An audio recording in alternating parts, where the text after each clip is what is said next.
But the deeper you go beneath the ground, the darker it gets. It's almost as though there's a correlation, as though, blocked by dirt and rock and perhaps even grass, the sun can no longer penetrate to where you are. This means that you won't get sunburned, and there is where you plant your bulbs for next year's flowers.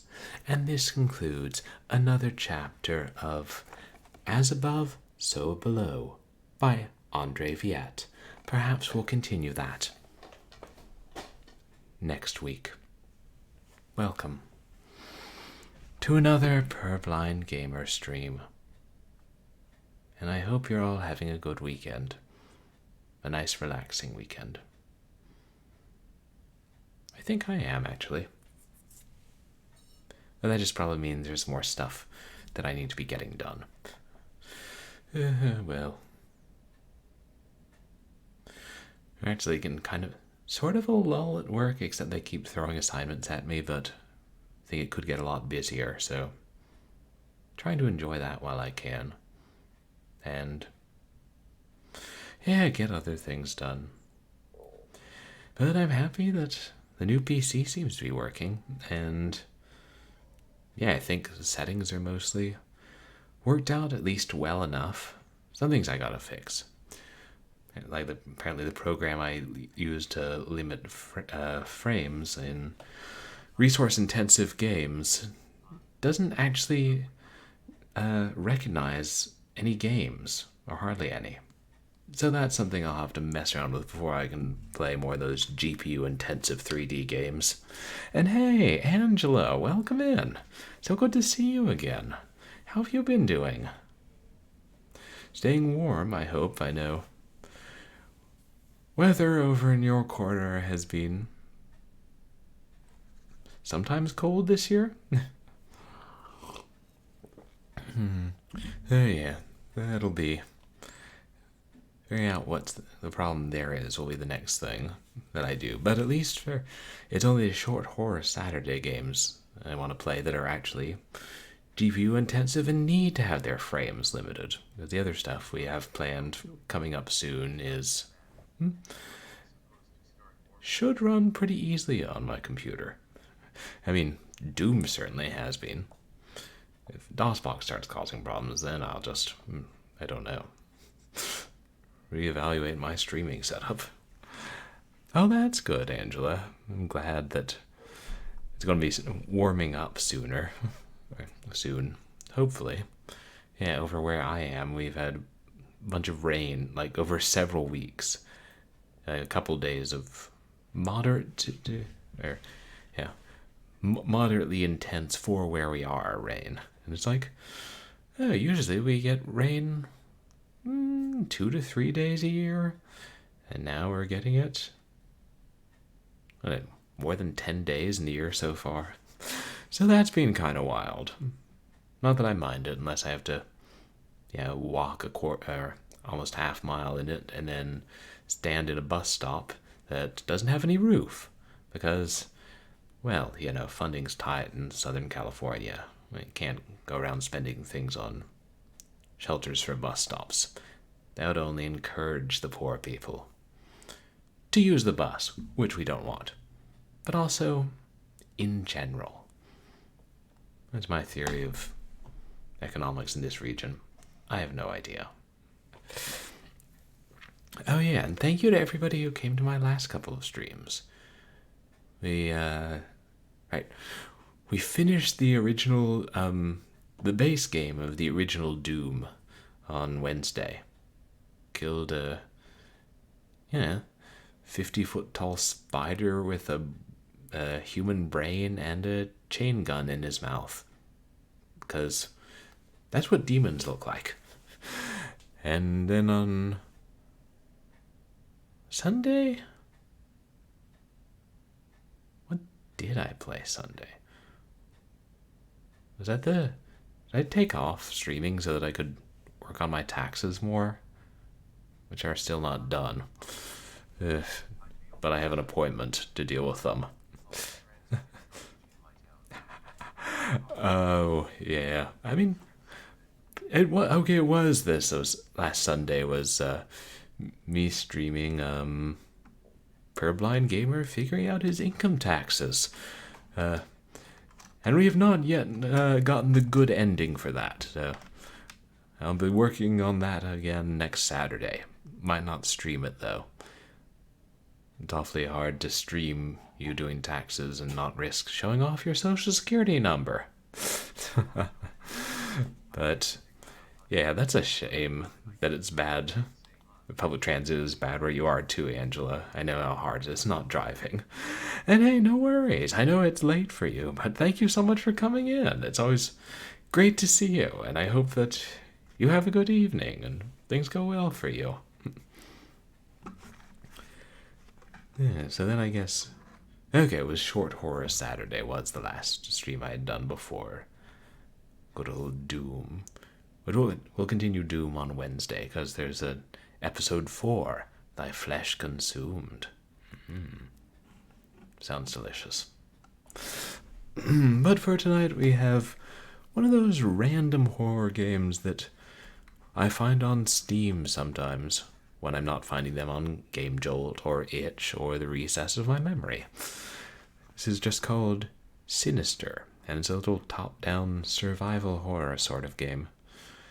I don't know much about it. It was released like a month ago, and I saw it on sale for 30 cents. I wonder if Steam changed their algorithm, because it used to be games would never go on sale for less than 50 cents. So, yeah, when games are that cheap, sometimes I try them out. I reason it. It's not that much more than what you would put in an arcade machine. And those games are over in, well, some of them are over in 30 seconds flat. Looking to you, Blastroids.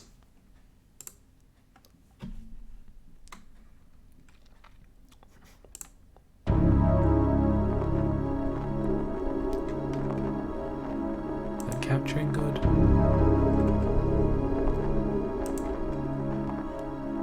No, of course not. Why would it? Oh, now it is. Okay, yeah. Yeah. OBS had to take a couple minutes to consider.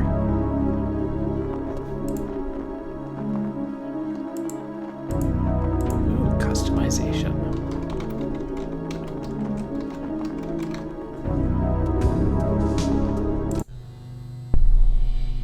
Purblind Gamer, what happened to you? You can't remember.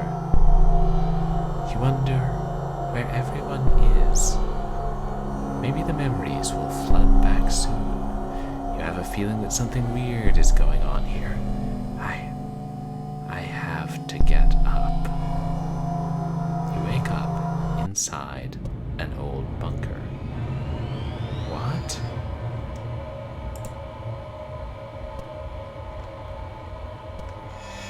Where am I? Walk. Interact. What is this place? How did I end up here? Why is there a nice rug? And, bookcase in this bunker. Yeah, it's a top-down survival horror game.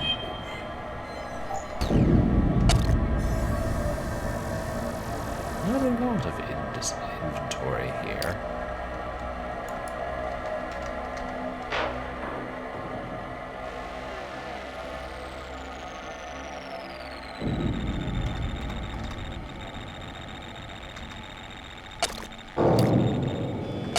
Hey, inventory doesn't pause the... What are those, crawling hands? Oh no, I think they're mice. What is this? You found a strange object. It looks like a gear wheel. The dialogue doesn't pause the mice either. Huh? Gold? I I guess there must be something I can use this on. If you ever come across gold lying on the ground, just take it anyway, even if you don't know what you'll use it on. Yuck. Those pepperonis must be at least a decade old. You take or taste the moldy pizza. You realize that wasn't a very good idea. Oh, I just lost 10% of my health.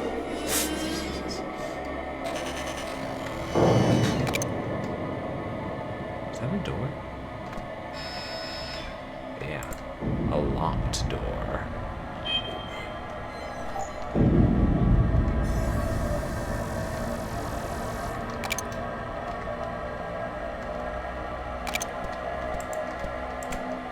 Found a blue key. Man, that took away 20% of my health. Oh, I wonder if that'll unlock that door.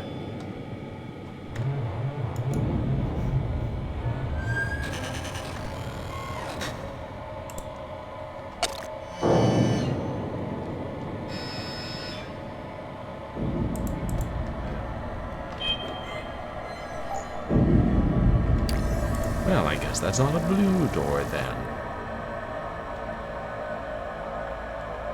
Shoot. Hold on. I can't remember if I put my laundry through the dryer a second time. The dryers never seem to get dry the first time.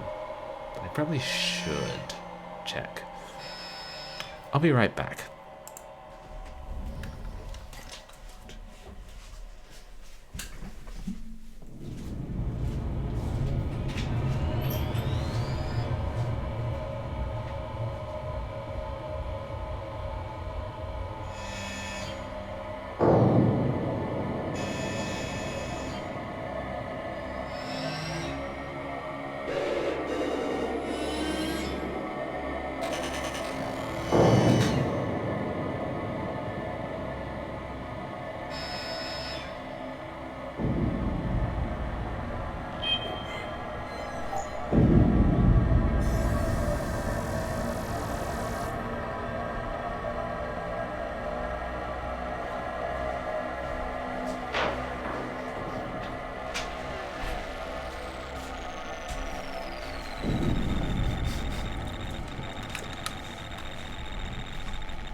Hello again.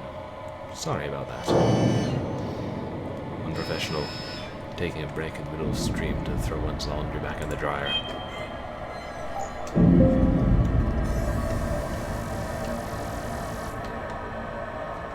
Now, let's find something to kill these here mice.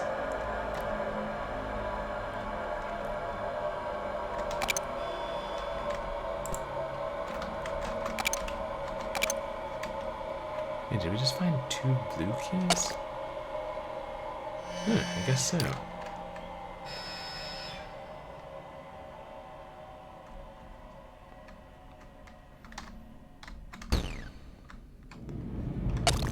Okay, we used one.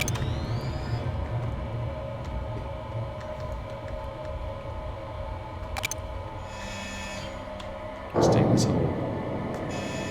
Picking up random gold thing. It's more like an RPG than survival horror.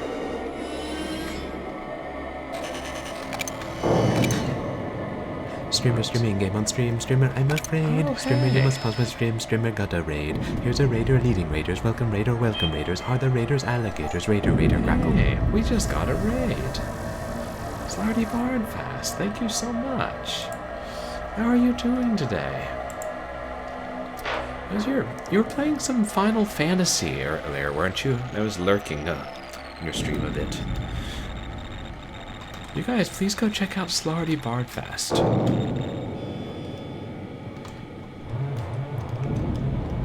Who is plays a lot of more recent games and older 3D games. But his streams are always a cool place to hang out. Oh, you're playing Final Fantasy X. Nice. or Final Fantasy X, however one pronounces it. It's a series I know almost nothing about. Welcome in, everybody. For those of you who don't know me, I'm Purblind Gamer. I'm a legally blind retro and variety streamer who has a particular fondness of horror games. And every Saturday we have Short Horror Saturday, where we randomly play some horror game that I find somewhere out there. And sometimes they're quite good. And sometimes they're just functional. Who else is here? Hey, Salt 88. Or Salt 86, excuse me. Welcome in. Thanks for the raid, Slarty. Yeah, and how's it going in Final Fantasy X?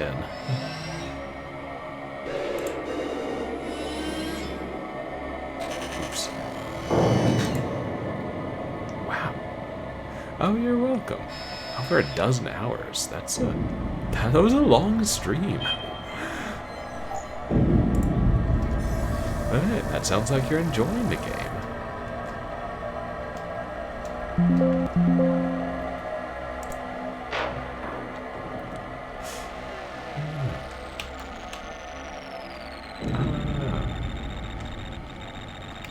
Is this your first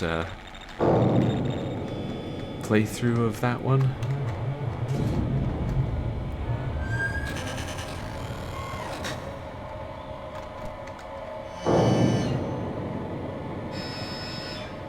Why are all my friends just walking? Oh, Final Fantasy. No. Oh, I see. You're 5th. Oh, okay. Oh, cool. That's awesome that you're almost at the end. I'm too tired to walk. Such weirdos. Got it.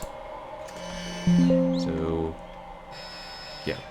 We wake up in this underground bunker and the rats are trying to kill us. I don't know what's going on. Also, there's moldy pizza. Oh, so this is one of your favorites, the Final Fantasy. And we're collecting gold.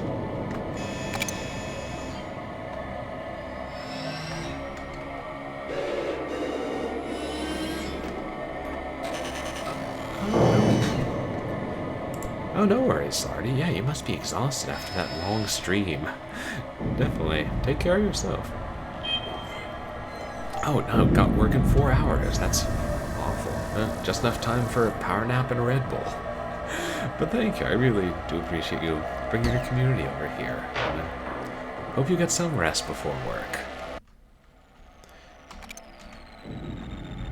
And that your boss understands if, you say, sorry boss, tired, but Final Fantasy. Is that a fan?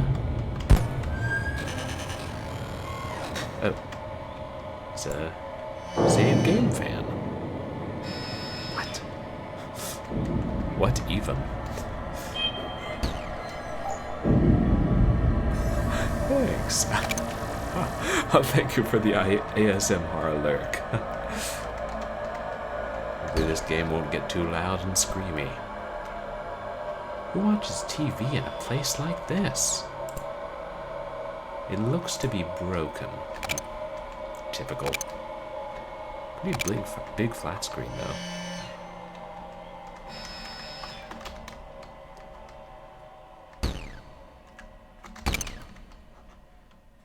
You put the gear wheel into the machine.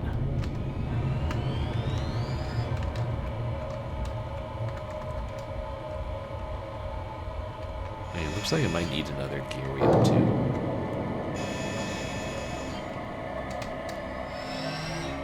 Hey, we can run.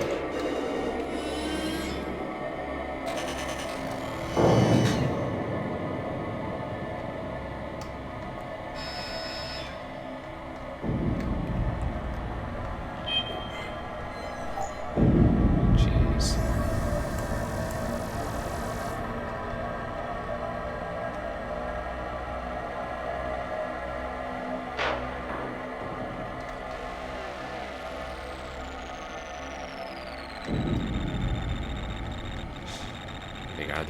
ones are random.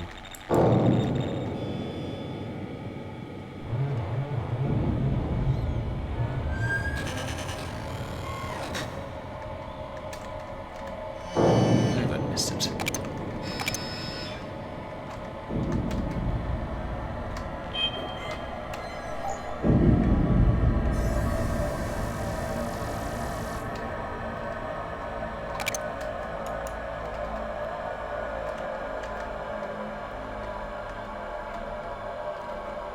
What signs say?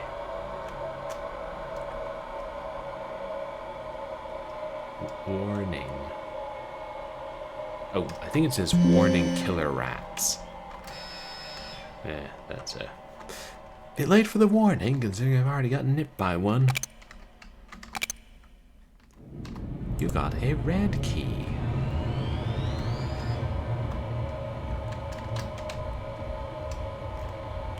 Yeah, that's probably what fits that door back near where we started.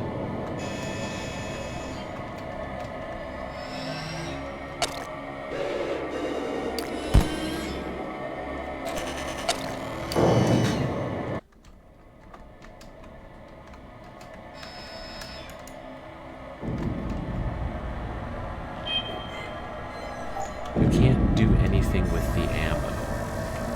Well, poo.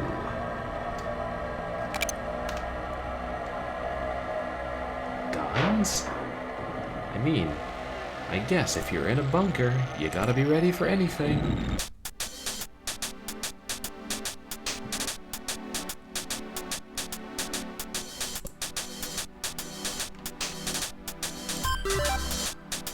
Yeah.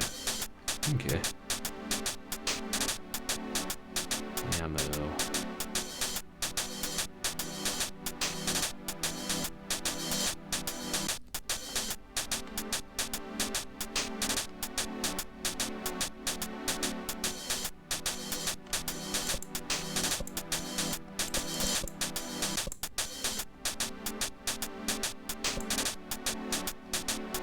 Doesn't show how much ammo I have to. Oh, there it is.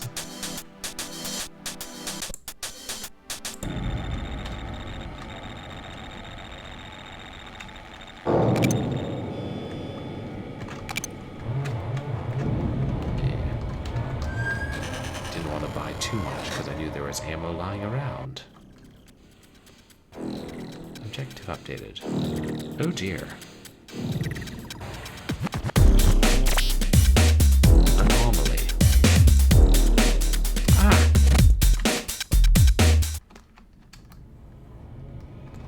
I think I liked the bunker better.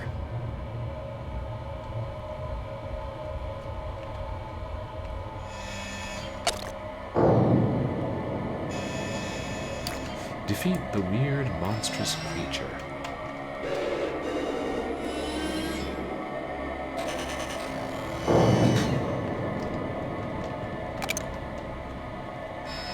Pistol ammo maxed out.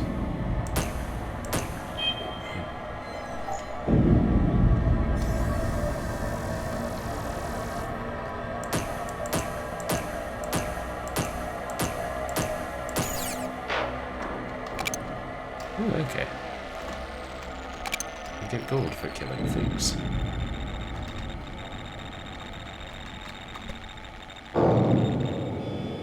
It's a cookie. It's almost stuck on the dusty ground. Take it. Nah. Doesn't sound healthy to me.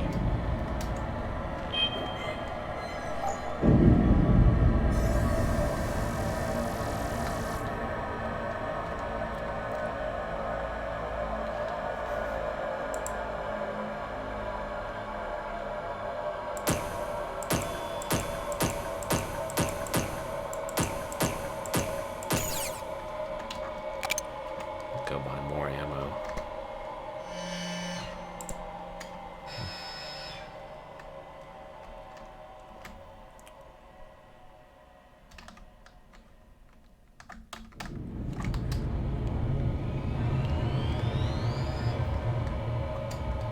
Yeah, maybe I should just save and then go fight the anomaly.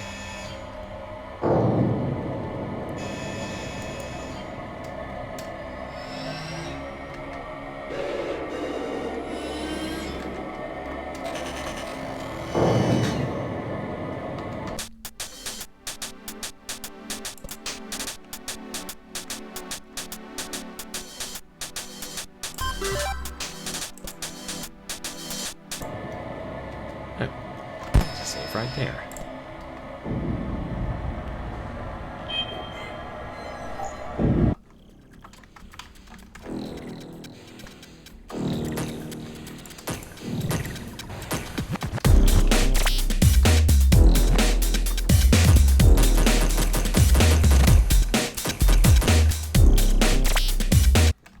Oops.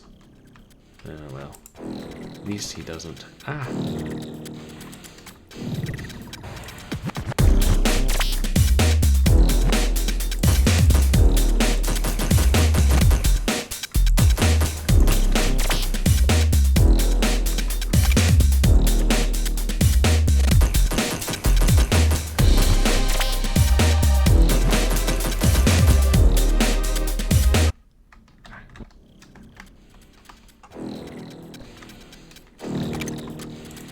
I couldn't have enough to beat him.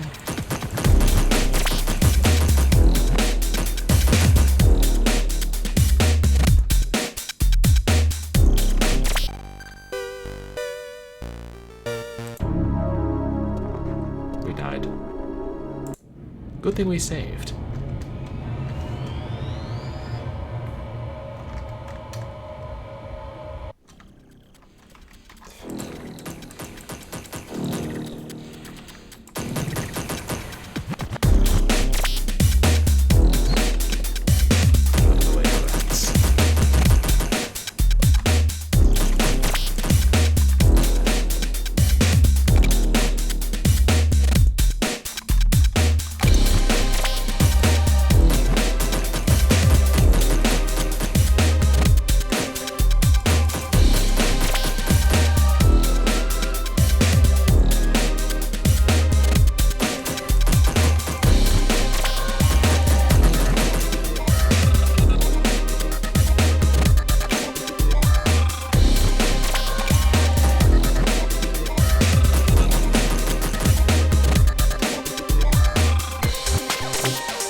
Oh, he's almost dead. To be fair, so am I.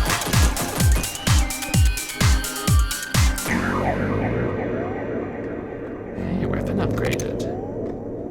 And we got a key.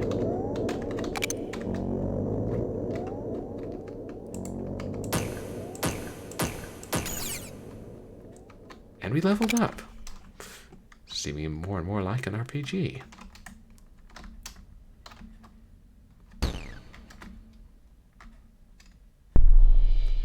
You start to remember something. The anomaly reminded you of someone. But you can't remember more.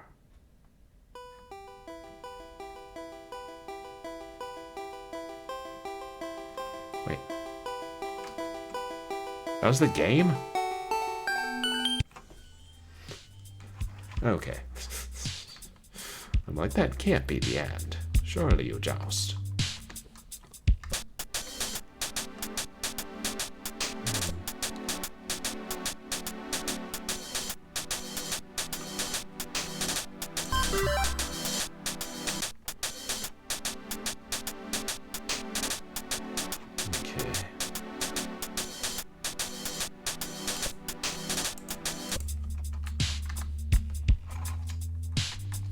Shop, bunker, lab.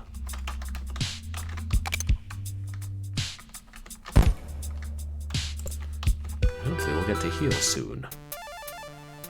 Welcome. Who are you? Wouldn't you like to know? So the guy dressed in purple wasn't much of a talker, huh? Maybe a more straightforward question would do the trick.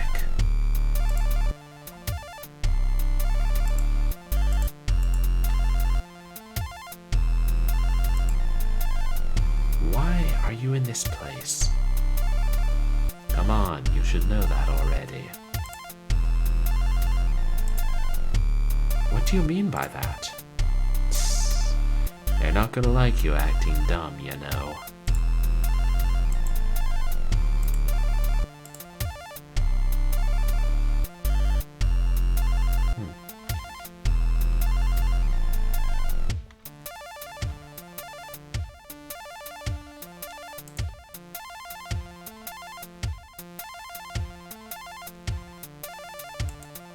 Maybe we should have picked up that cookie and it wouldn't have poisoned us. Who knows?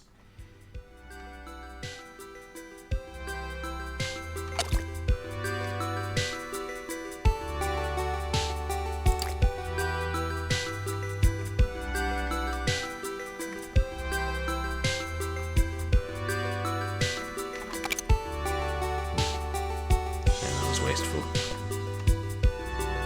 Hello there, my old friend. Who are you? Are you serious? Purblind gamer, you're acting kinda strange.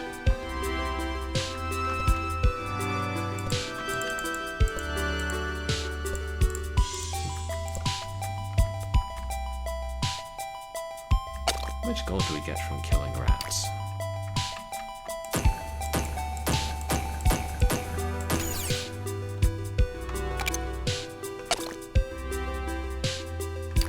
It's like almost 100.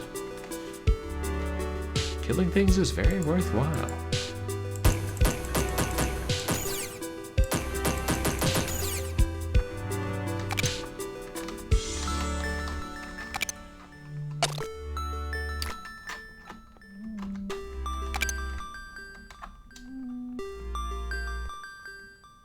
Wish you could just take some from the piles of pistol ammo.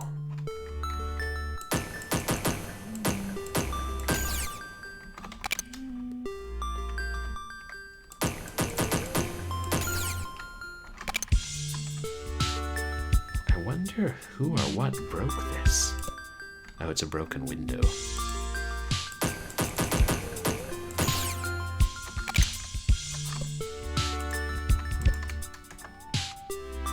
Go inside the hospital? Can't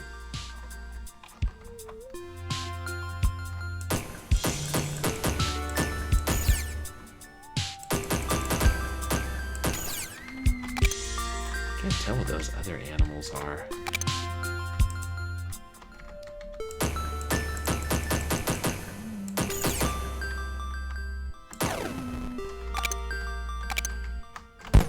Bigger rats, perhaps. Ooh. Better get more ammo.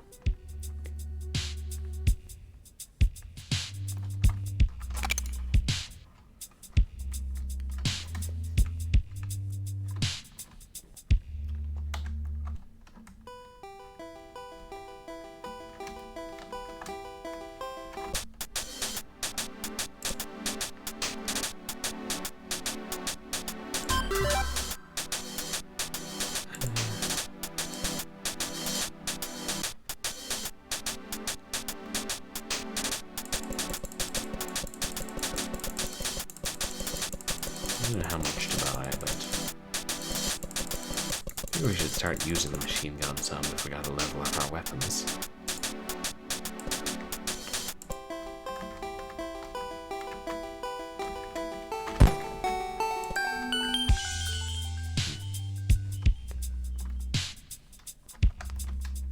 So with that vines on the building, perhaps at first I thought it was letters.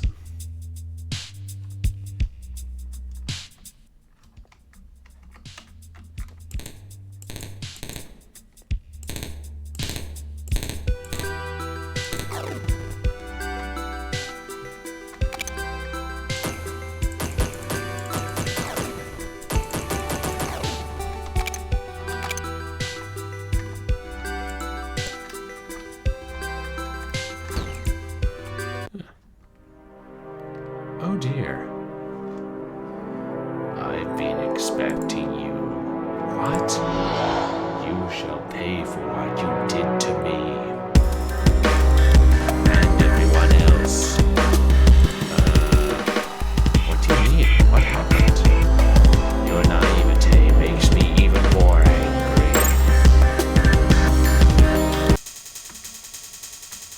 Oh, shoot.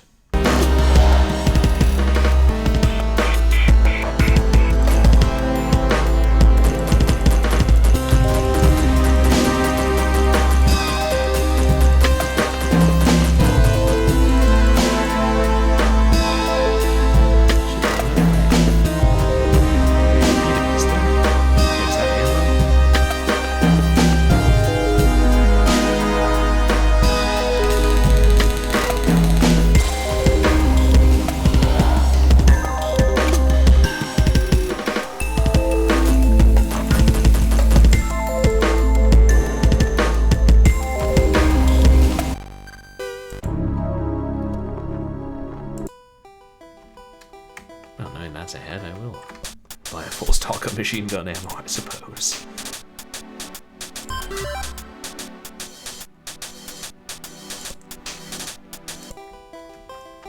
Oh, shoot, actually. Maybe I should have bought armor.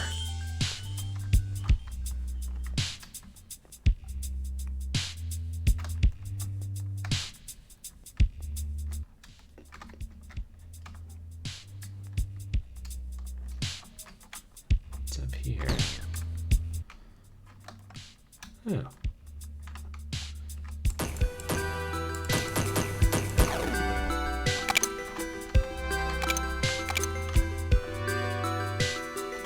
Plenty of gold. Maybe I shouldn't try to kill everything since I know what's behind that door.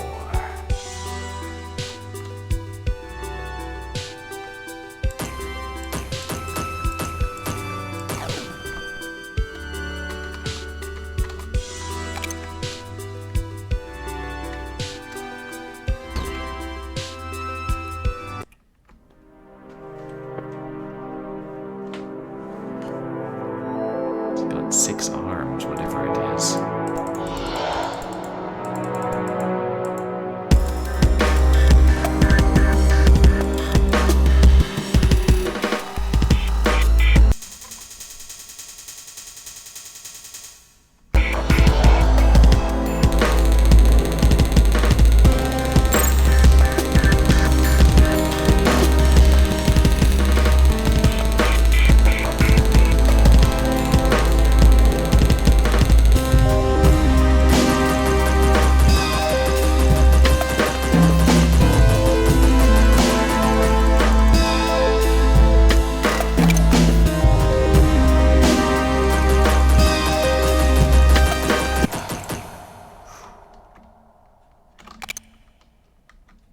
Lab key. Oh, Steam achievement. I mean, that could have gone a lot worse. Well, what are you waiting for? Finish the job already.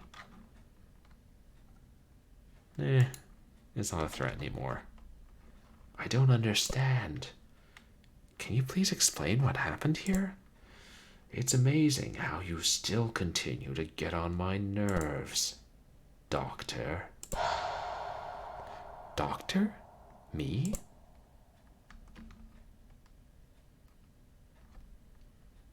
Then he fades out of existence. Whatever he was.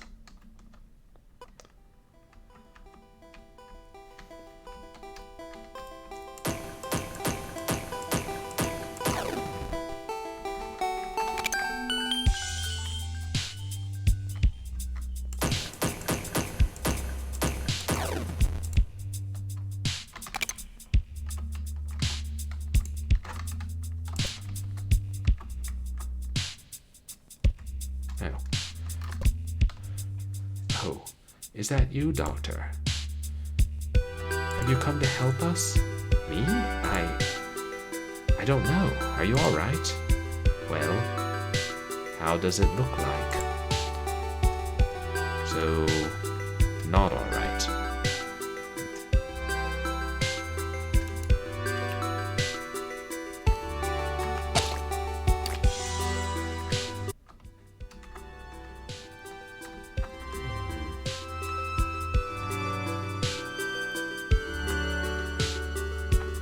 Imagine that I should make it a priority to get some armor from the man in the suit.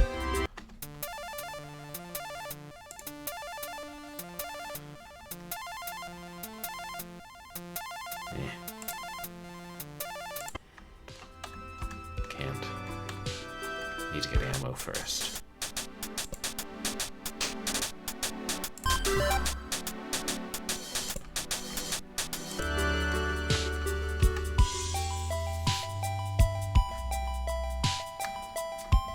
Me playing RPGs, agonizing about every piece of gold I spend, and then ending up with a pile of gold at the end of the game.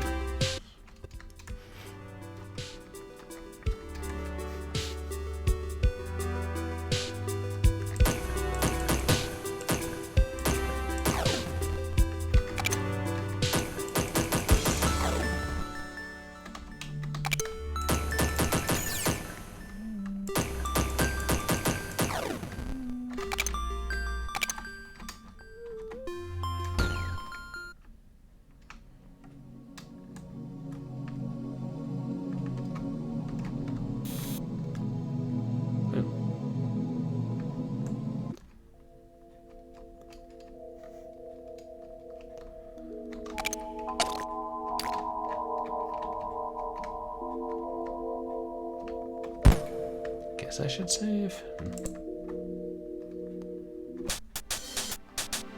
Magma gun. Fancy, but pricey.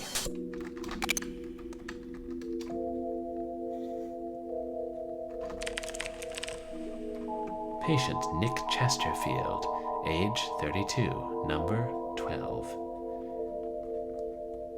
Redacted date. Nick is in great health and seems to be doing normal. Monitoring will continue for the estimated redacted days.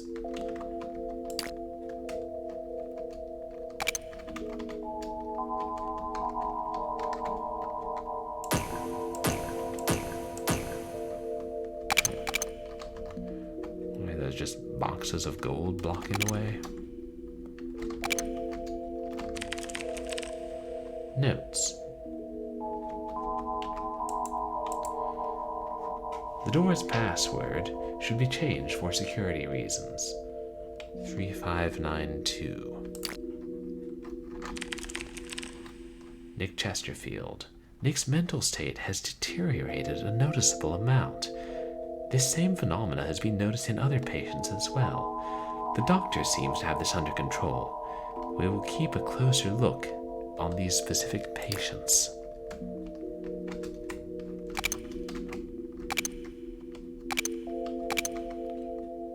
The mystery key. The doctor is nowhere to be seen. All the patients have deformed to the point that we can't recognize them as humans anymore. I hope the doctor will come back as soon as possible. I feel like they will find me soon. Please, doctor, come back. We need...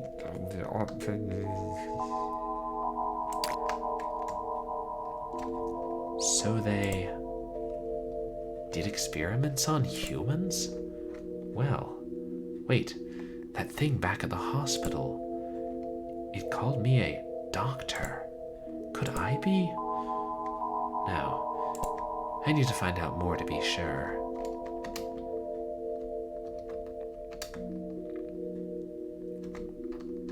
Did you read that one?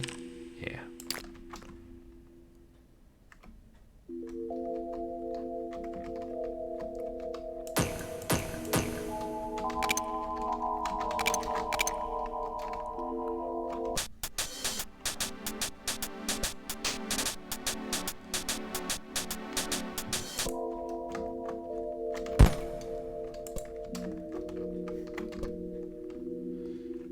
Used needles. Yeah, let's not pick those up.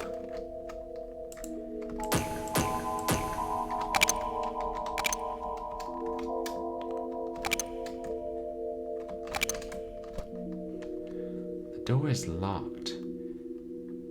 Needs a key card to unlock, which we do not have. Tube 1 appeared to be vibrating by just being still on the rack. Deemed dangerous.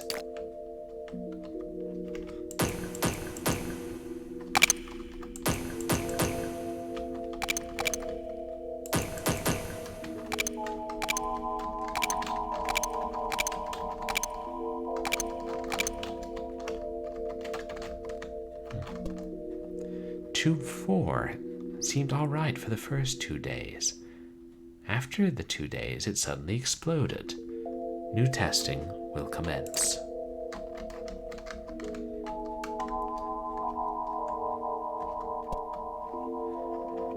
I wouldn't trust touching that.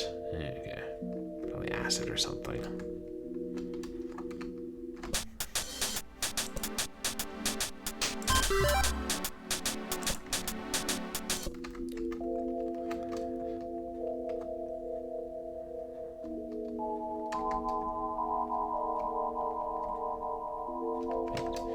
That's the keycard door.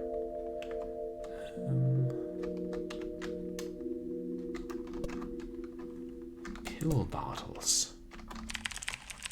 Nick Chesterfield. Seemingly all the patients have reported feeling out of it, Nick included. We've also noticed swelling in their legs and arms. Some have developed lumps on their heads. The doctor says they will take care of it. but some of the staff have noticed they seem a bit on edge. Hopefully we will have sorted this problem soon. Yes, hopefully indeed. They're very optimistic. Or they were. I assume that now they're very dead.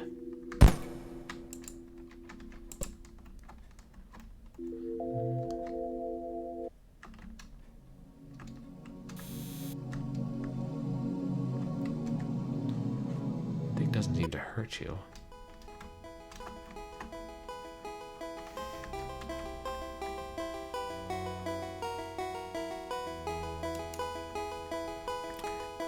I'm just guessing we should go to the lab. Oh. Why did I think that was a street?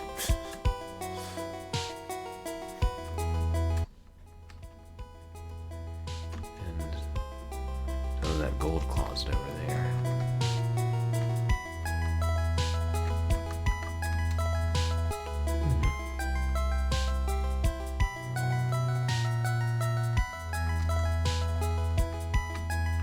Making sure I didn't leave any ammo lying around.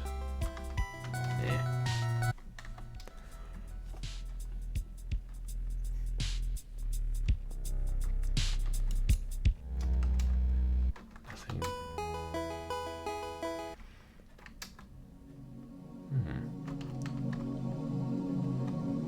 Can't go around the thing.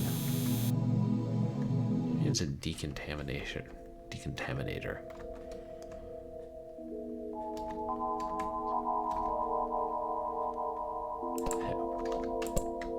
Oops.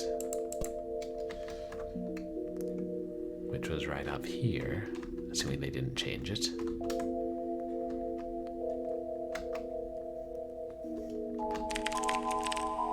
3592.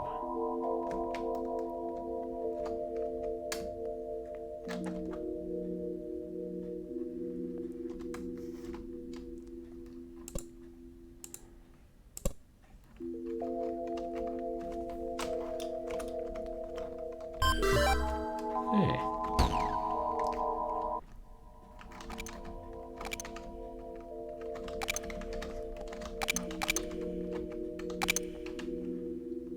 Oh, and that's the lab key card. Still don't have enough to buy the magma gun, though.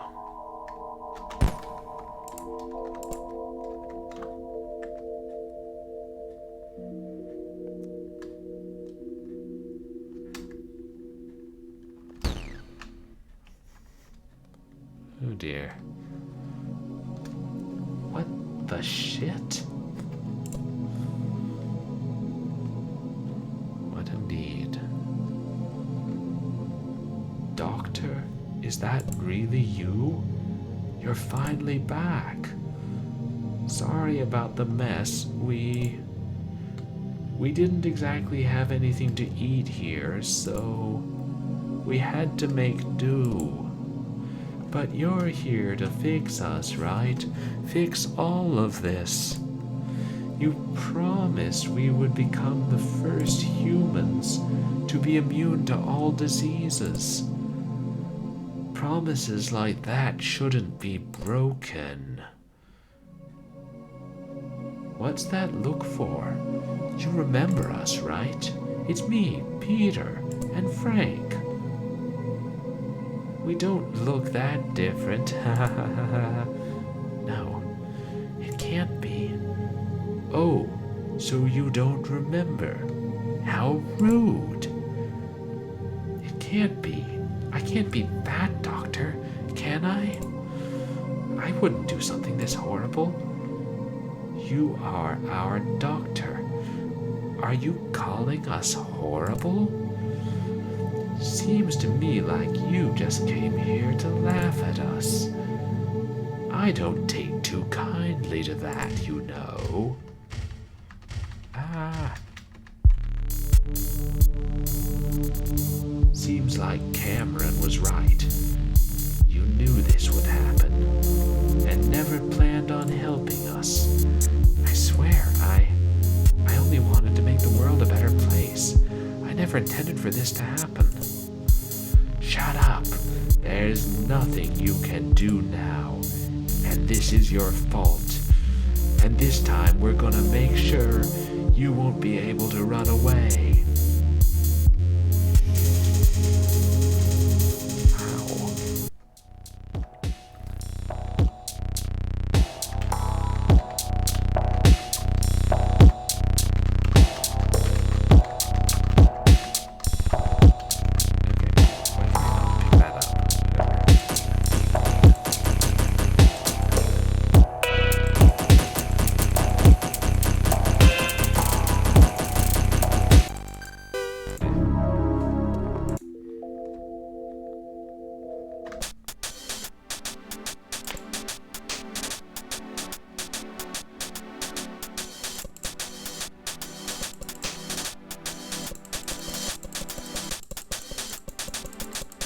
You can buy in bulk without maxing it out.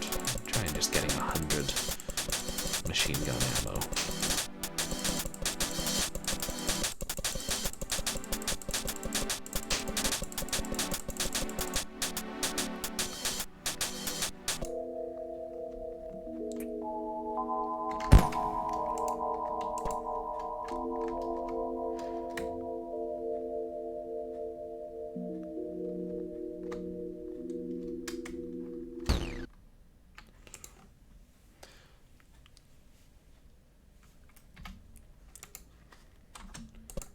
Can we not skip the cutscene?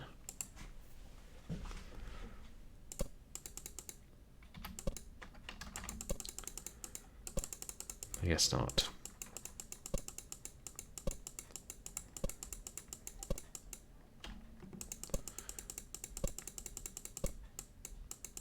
Creepy creatures, those.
This is silly.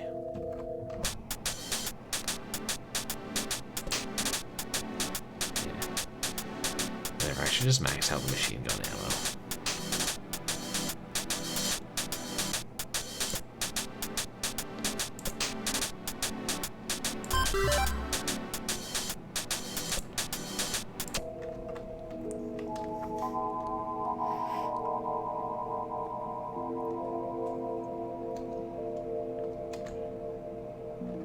I don't think I need to go back and buy health at this point.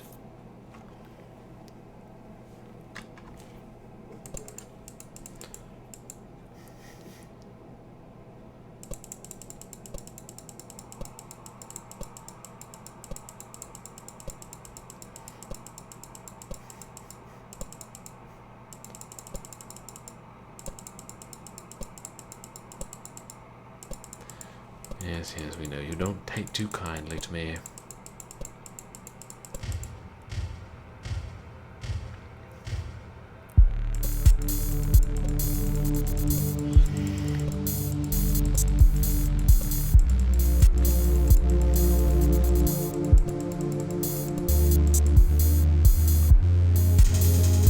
Yes, they have telekinetic powers to close the door and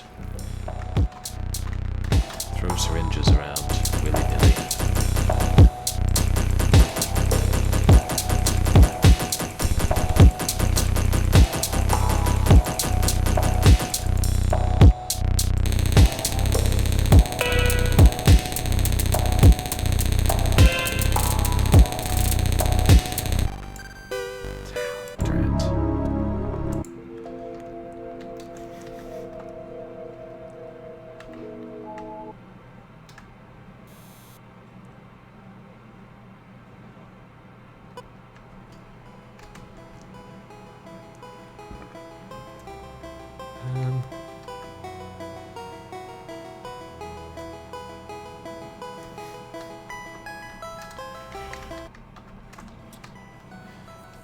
And maybe part of it is I didn't kill all the rats in the bunker because I was worried about conserving ammo. Oh, I see. There's your stamina meter. It's in the upper right corner.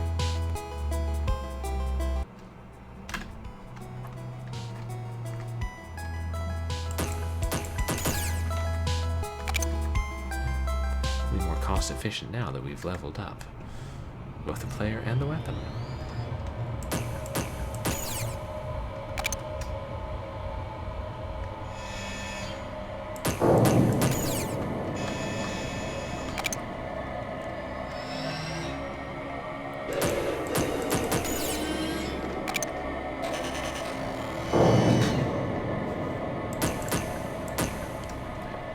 Oh, that's the cookie. I forgot we could go back into the bunker.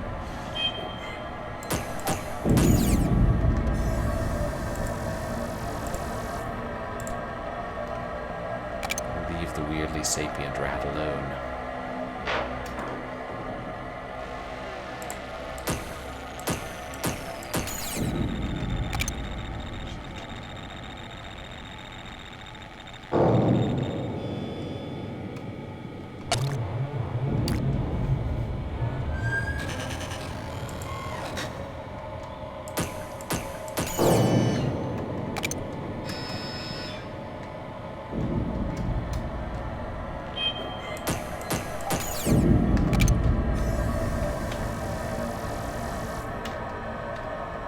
Door's still locked, isn't it?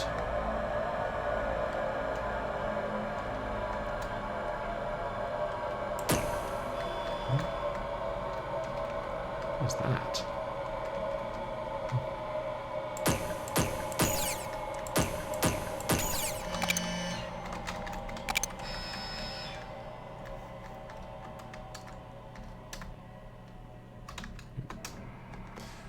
Well, since I'm in exterminator mode.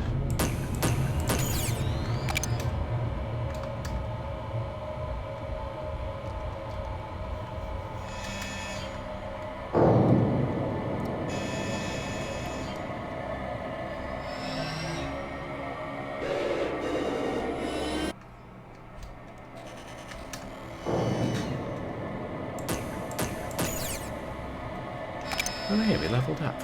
Look at us.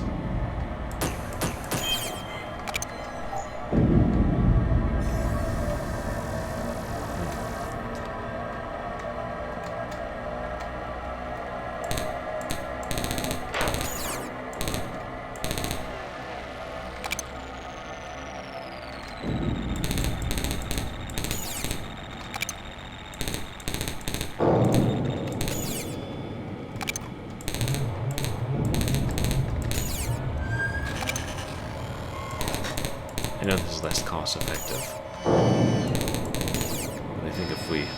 Hey Toasty, welcome in. How are you doing tonight?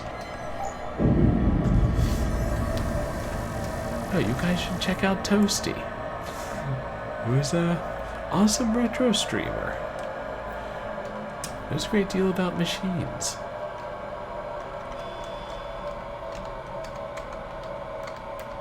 Getting ready to escape.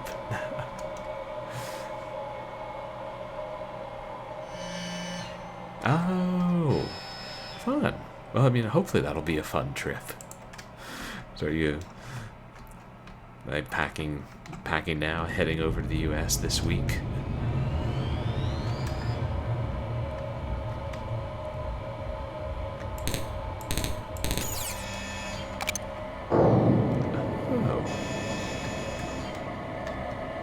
Oh, okay. Upgrading a giant conveyor belt system to have a data display. Wow. That's so cool.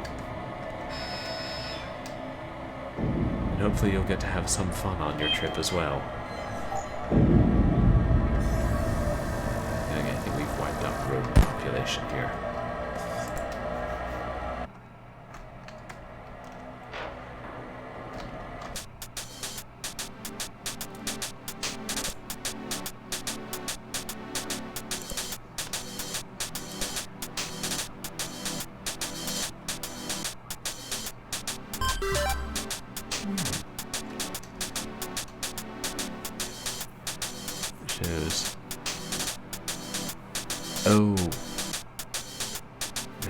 tires are on the belt. Saying that much? Sounds like it must have been really complicated to make that map of the system. Oops.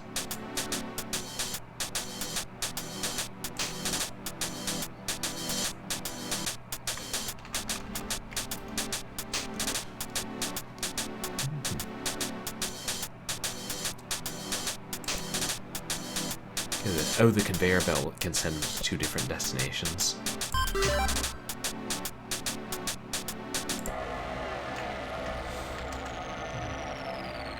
Yeah, how long a process will that be? Fully upgrading that.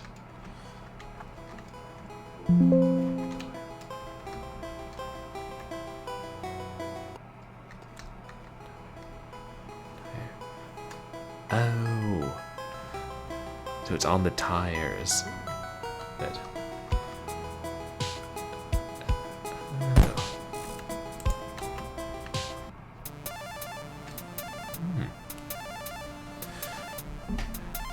It's cool. I never would have thought of adding something like that to a conveyor belt.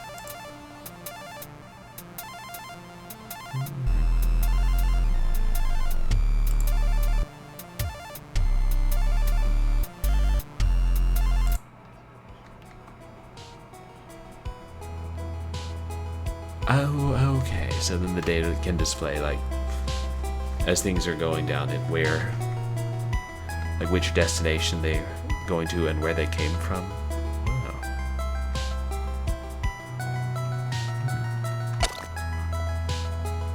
Oh, and this will save, like, a lot of time, huh?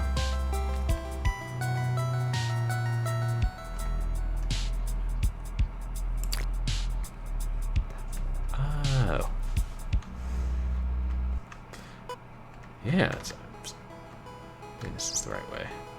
Yeah, that sounds like a great upgrade that'll end up making things so much more efficient.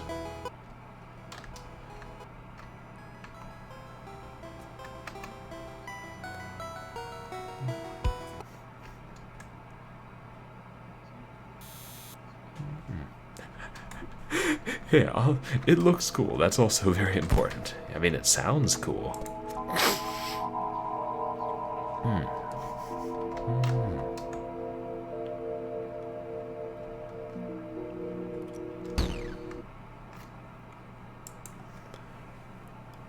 Yes, the unskippable cutscene. It did save, right?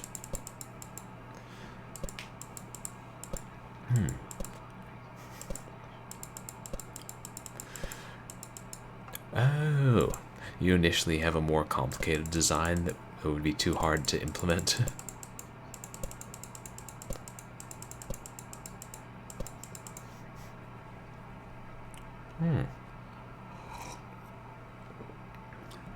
And specifically on these types of data screens. 1,000 active elements.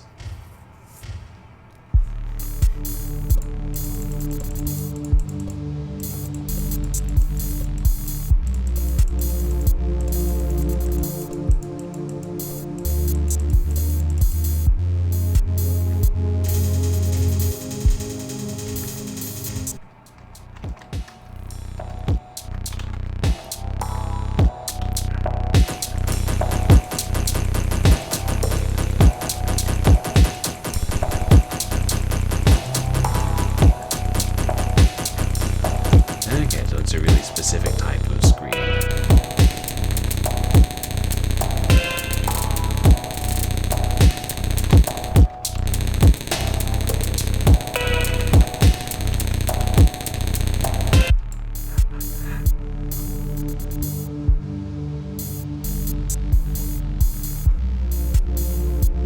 Well, that was a wee bit abrupt.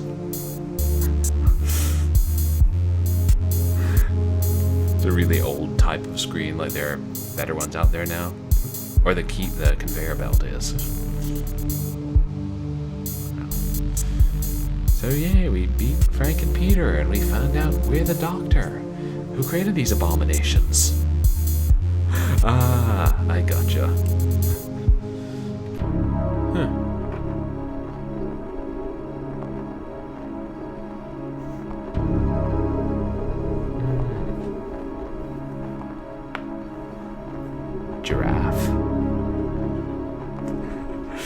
An old janky system called Giraffe, sold by an angry French vendor. Well, when you put it that way, it sounds kind of epic. And at least you're able to still make it work and make it work better. Yeah, apparently that was Sinister, Chapter 1. I didn't know that there was only one chapter.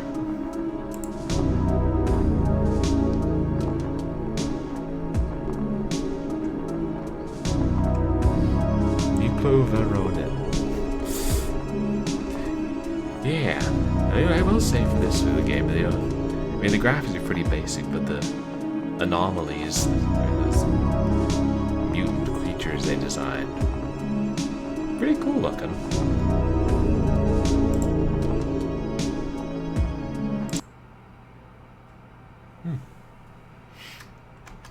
Yeah, that was Sinister. I wouldn't have minded something a bit longer, but was it worth 29 cents? Yeah, I'd say it was worth 29 cents. I wonder if the developer will make more, like continue the story. And I feel like they might have done better to just wait to release it until they had the entire game completed rather than releasing just the first chapter, but yeah, maybe they wanted to see how people liked it. Oh.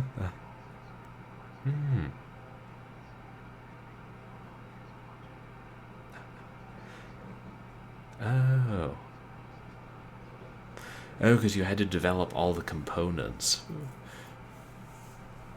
Like before you could move on to actually planning it. Oh, okay. It's interesting, like kind of time progression in your job, like so much preparatory work, which hopefully the bosses understand that. Okay, and you're flying out tomorrow. South Carolina. Well, hopefully it's an easy flight for you.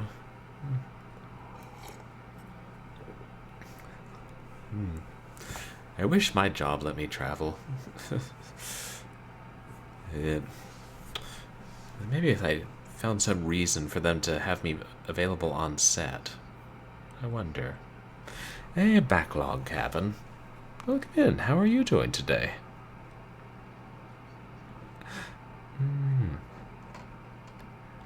Okay, 308 memory addresses.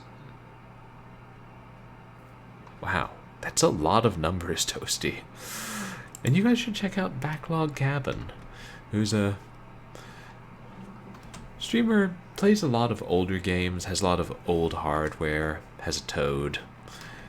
And, he was playing some DDR the other day, which I haven't seen too much of on Twitch.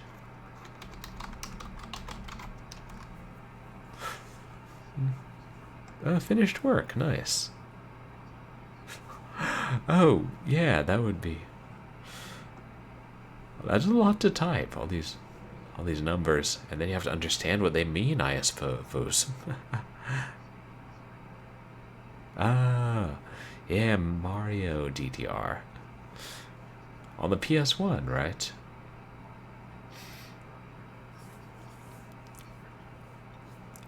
Okay. Gotcha, rather than having to type it all out, and then it'll just automatically do it. Oh, so then when you type in that code, it'll transport it from the Excel sheet into the program. Oh. Yeah, it sounds like you're planning it out really well. Oh, okay. The Mario DDR is for the GameCube. And it came with its own special dance pad. It sounds fun. I never did test try DDR.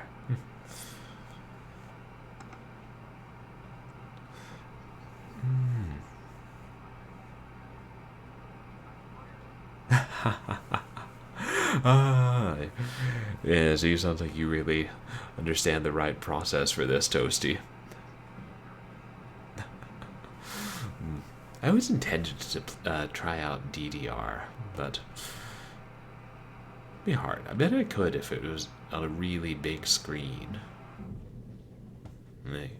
I know back in undergrad, some of my friends were talking about trying to hook up like a console to one of the projectors in the classroom so you could play DDR, project on the entire wall.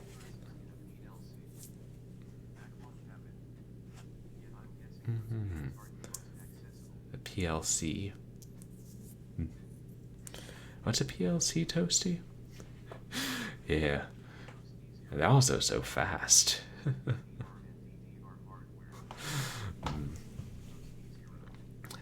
Did play. Did play Beat Saber once, just thinking of rhythm-based games. It was cool you could turn off the directions that you have to hit them, so just hit them, period. Are you a fan of DDR? I kind of like anything that has unusual controllers.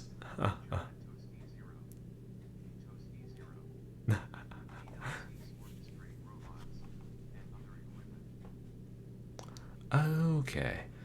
Programmable logic controller. And it controls robots and other equipment. Like automated stuff.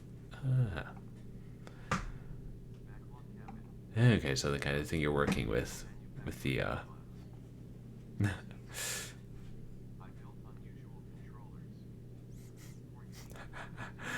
Oh. Yeah. Yeah.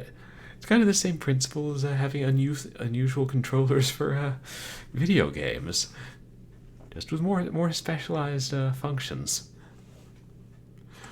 I'm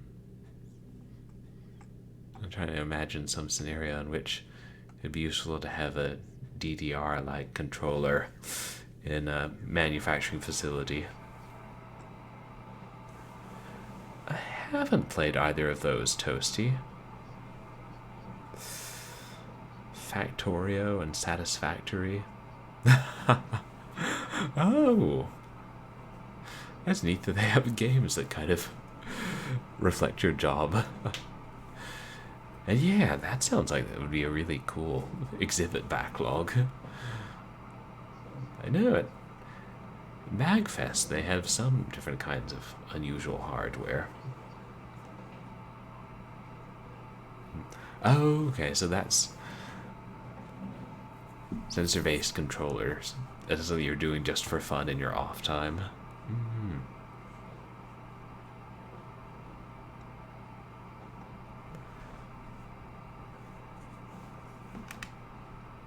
Yeah. It's a world I know pretty much nothing about. It's always neat to hear people talk about things that you really don't know anything about.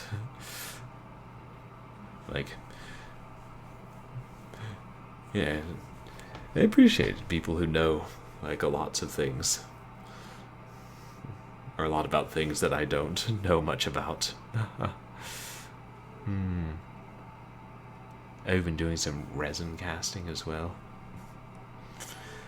Yeah. Wish I'd gone to MagFest. Haven't been since 2020. But it's good they have some for indies as well. Mostly saw the older, unusual hardware there. Oh, okay. Are you going to go to GDC backlog? Yeah, like hearing you talk, Toasty, it can definitely tell you sound like an expert, and that's probably why they pay you to fly to different countries.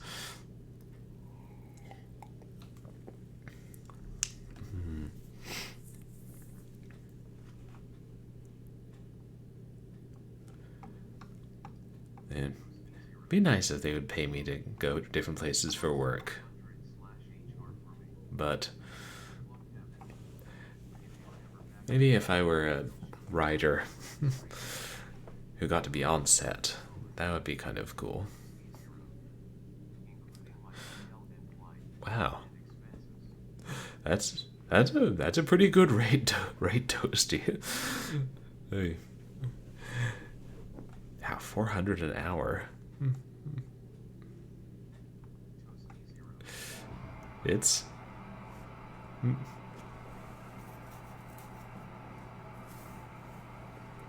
okay.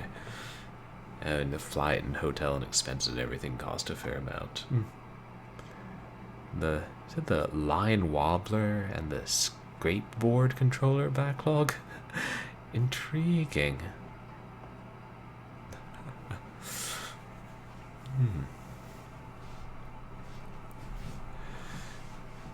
Sounds like a. Uh, oh, I gotcha. You're saying, right? They pay for that as well. Back when you were a STEM teacher backlog, but you didn't get to do it too regularly. Wow.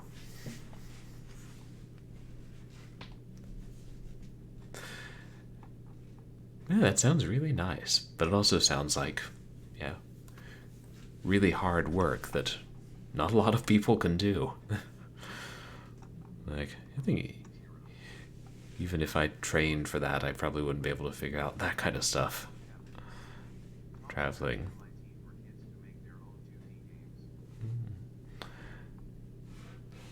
Scratch it. Oh, okay. Was that like a design program that you were teaching them? You don't care for the traveling, Toasty, if it's just for.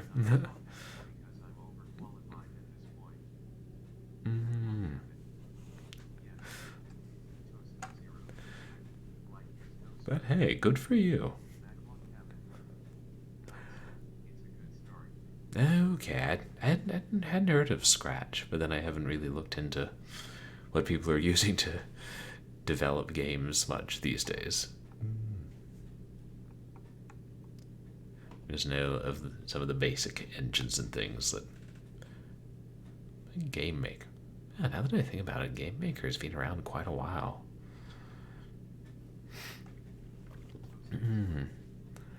Is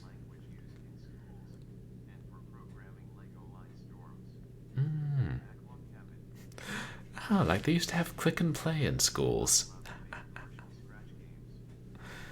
Oh, it's like specifically only for freeware games. I guess because it's educational.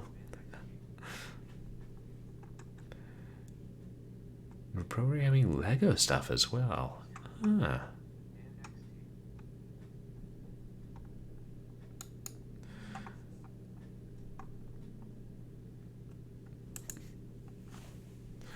Yeah, it sounds like a nice way to get kids interested in programming.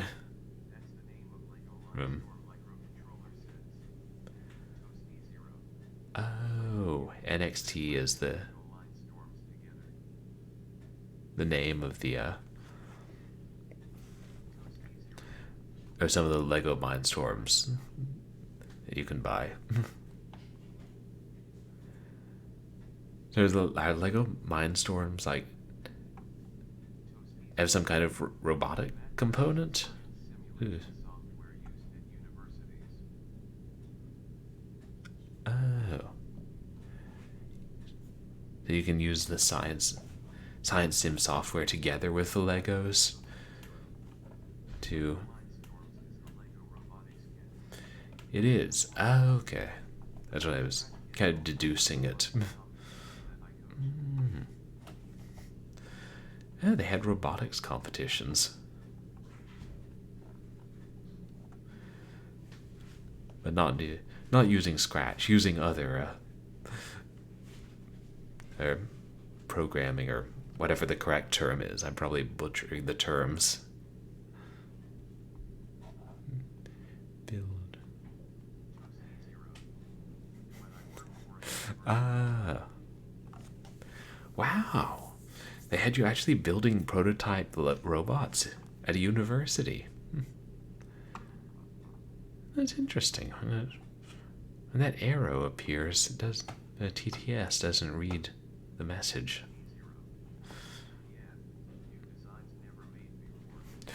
Wow. And then did any of those make it out of the prototype phase?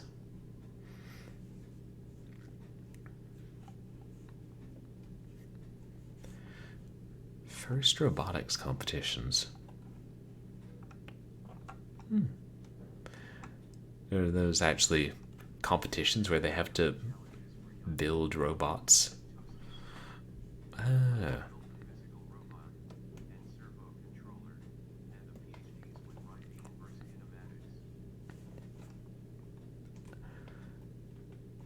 Okay. So you build the robot and the controllers, and then the inverse kinematics. Is that?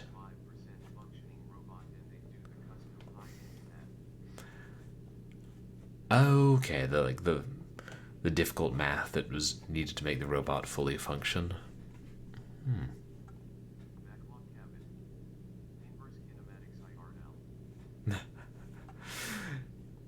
Yeah. Wow, actually, getting to see the thing you work on, like, become a completed thing and being used. That must be pretty amazing.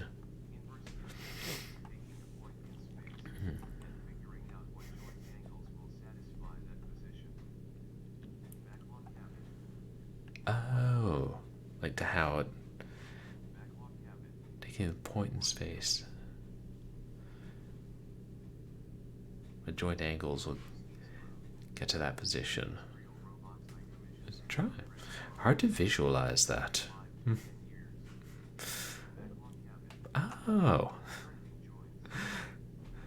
wow. So the industrial robots are still being used.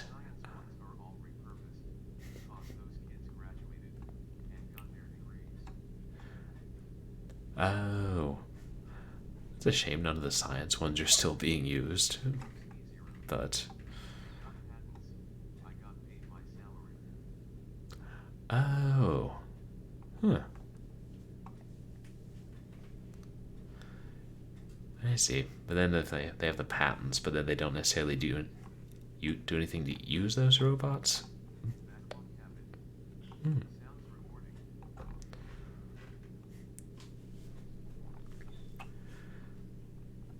Yeah, and hopefully the industrial ones will be continued to use will continue to be used a lot longer. I don't know. That's an impressive legacy, Toasty.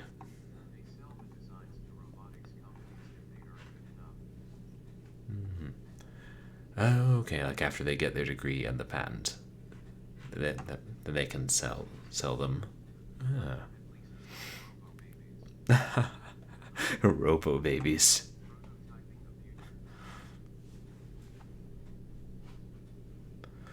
Oh.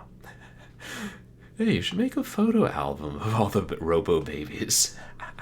That would be funny.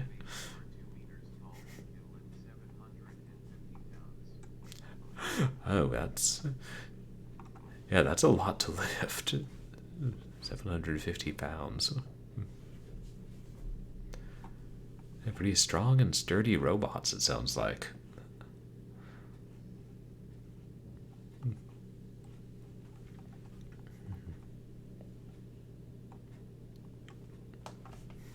Hmm.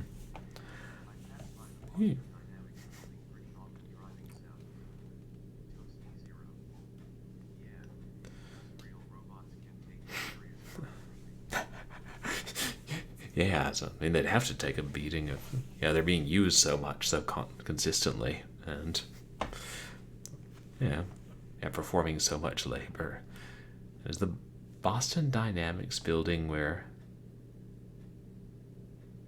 the robots are designed. Backlog.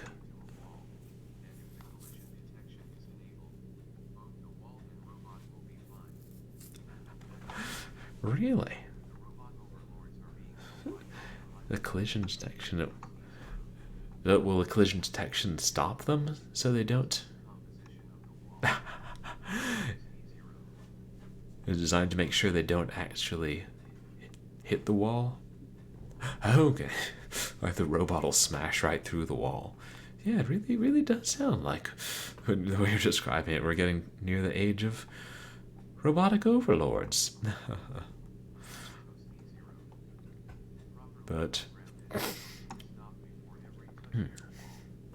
okay, that makes sense. That yeah, if it has the collision detection would stop that because yeah, you don't want your robots crashing into walls, especially not if they're going to just smash right through and take out the wall.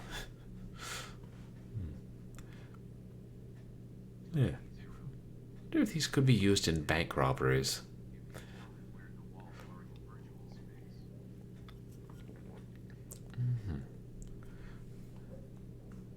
If you tell it where the walls. Oh, so like you can give it like basically program it with like a map, so it won't have to worry about collision detection. Hmm.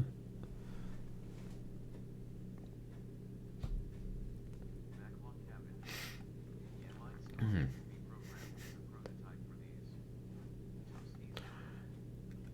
Oh. Okay. Yeah, I guess when you put it that way, that kind of makes sense. And then the robot just remembers where everything is, because.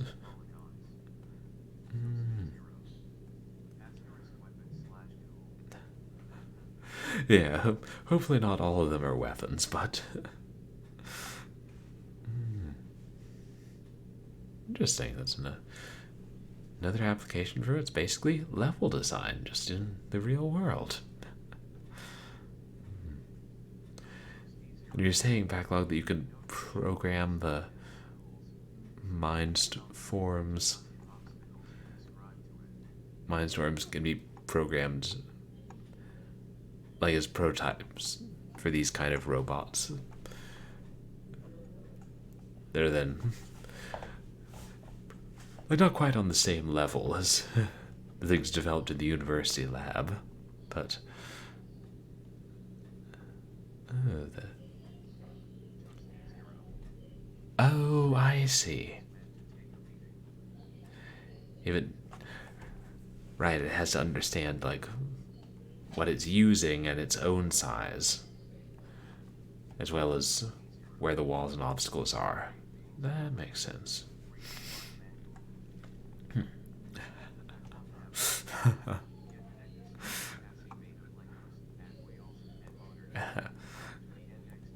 Industrial means can take a beating, and lab grade means no limits and read the manual.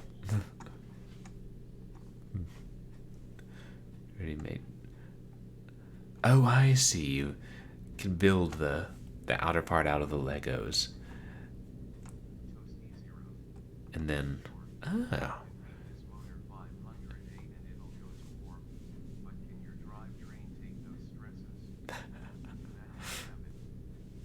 Mm. All sensor detection.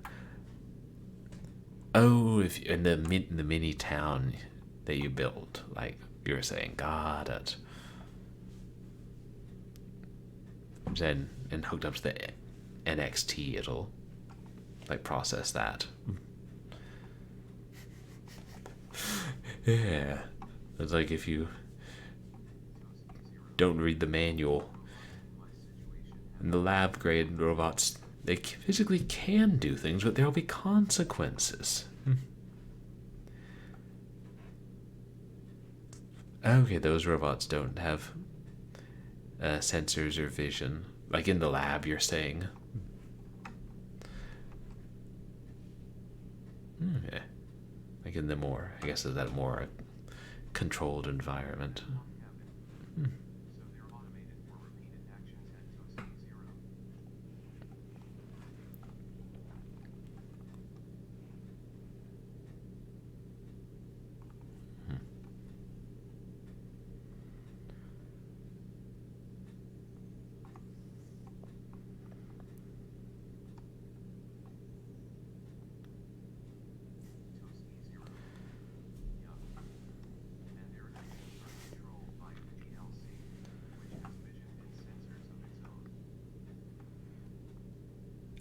Okay, their actions are controlled by a PLC. Oh, and if the PLC has the sensors, then the robots themselves don't need them, if I'm understanding correctly.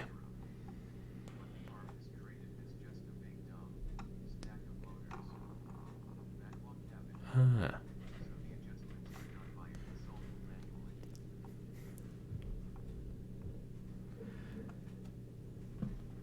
The arm is...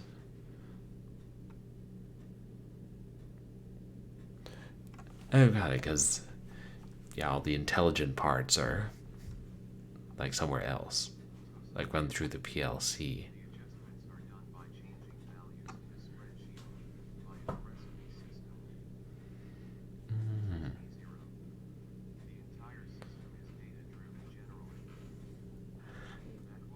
Okay. Like another big spreadsheet like the one you were talking about earlier. Containing so much data, huh?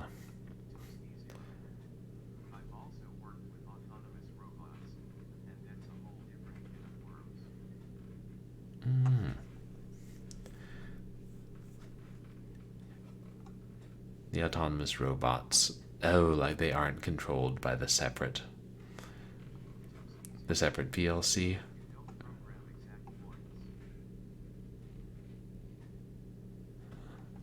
Huh. You.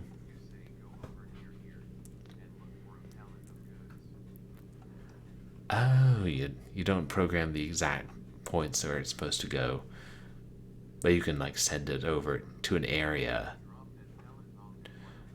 Ah. Go go over in this direction. Look for the pallet of goods, then drop that pallet off at one of these marked locations. Oh, yeah, then you're leaving a lot more. And then the robot's able to do all that. Ah.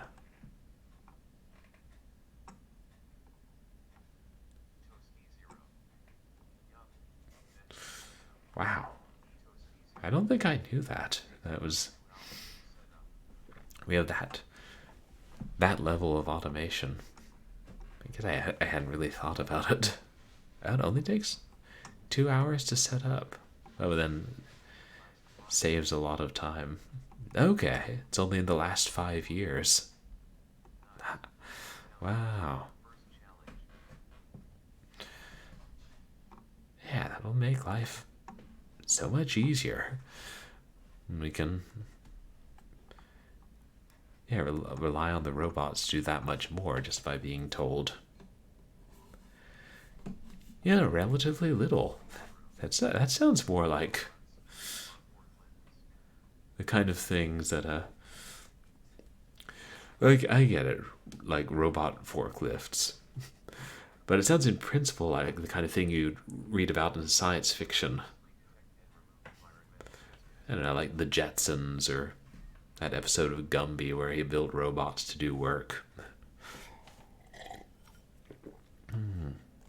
So is there in your robotics competitions backlog, kids? Oh, robots that autonomously detect and remove environmental hazards. Oh.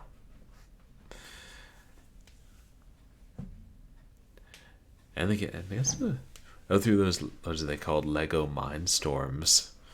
They're able to do that. Oh. Otto Motors. OTTO. Oh. Interesting. Yeah, I have to read up a little more on that afterwards. Strict Chinese parenting at its peak.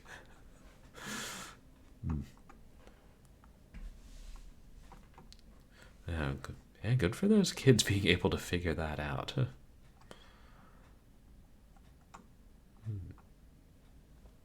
No, I've never even seen a Lego Mindstorm. I mean, I vaguely knew that there were robotics things aimed at young people, but yeah, I hadn't actually looked into it or seen one.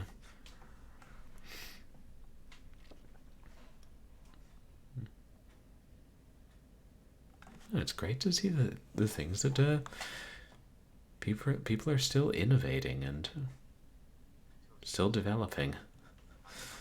Mm. Mm. In first. Oh yeah, that competition.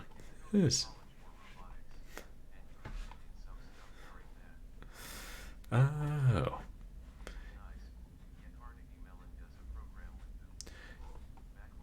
You went and did or participated in some robotics competitions back in college. Hey. Oh, you got entered twice. Oh, and I see different ones, but hey, congrats on getting second place. Carnegie Mellon does that. Hmm. Didn't Carnegie Mellon also have a game design club? I feel like I remember coming across that online. And the guy who came in first cheated. That's too bad. It was like you weren't supposed to buy something, you were supposed to build something yourself, and he bought something. And they didn't catch him. Hmm.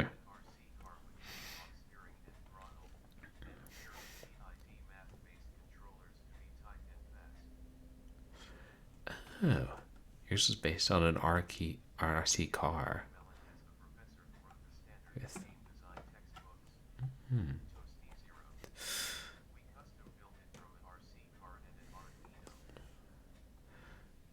An RC car and an Arduino? I'm not familiar with that. Is that a robotics term? Oh, so Carnegie Mellon has a professor who wrote like game design textbooks. And I just remember some years ago coming across there's some game development society or game design society at Carnegie Mellon who released a few things. And one noses around old freeware games. Okay, it's an electronics microcontroller for hobbyists.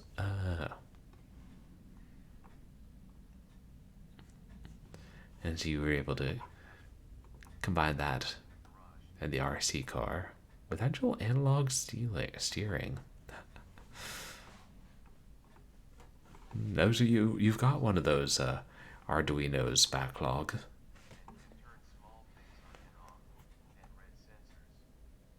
Mm. You can read sensors and turn some things on and off. Huh.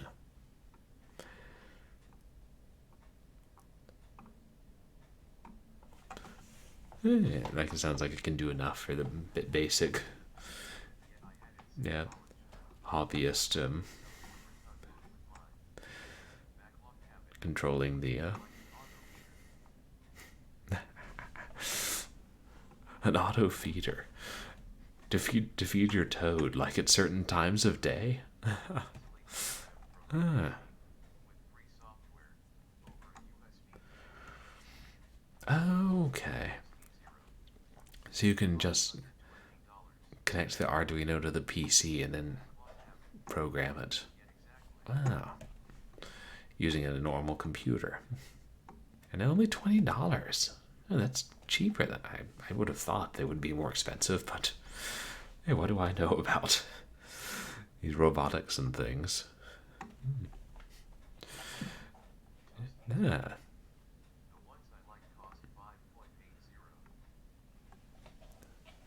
Only like under $6. Wow. That's really, sounds like a pretty accessible. Then anybody can get into it when the price point is that low. Yeah, it'll be interesting to see if you're able to design something to auto feed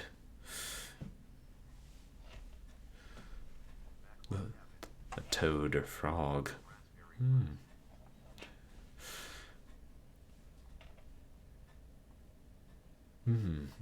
I guess you'd have to restock the auto feeder because it'd be harder working with live bugs. Yeah, because Raspberry Pis are like, what, $20 to $30? Hmm.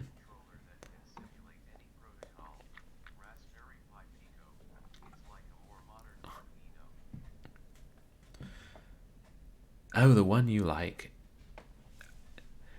has a dual core CPU. Wow.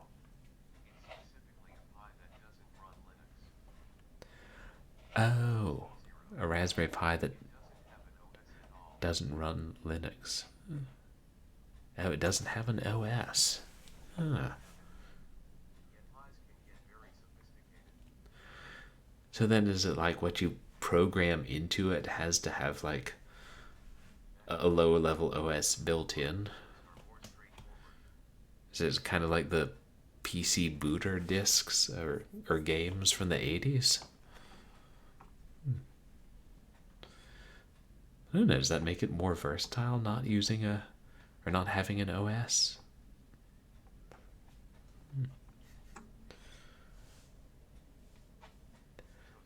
I see.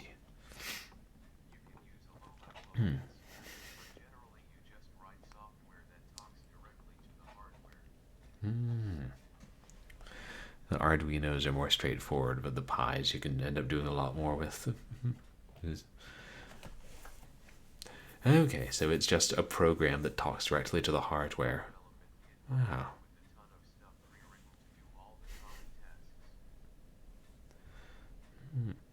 Oh, so they give you the software that does a lot of the common tasks.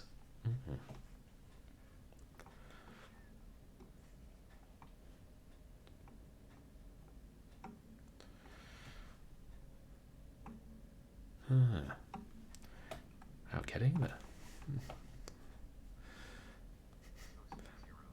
I'm trying to like kind of visualize and understand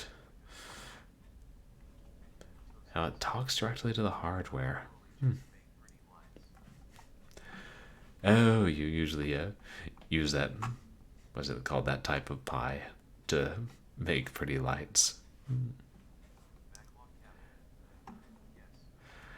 Yeah, I remember you were telling us a while back about some of the arrays of lights you were making.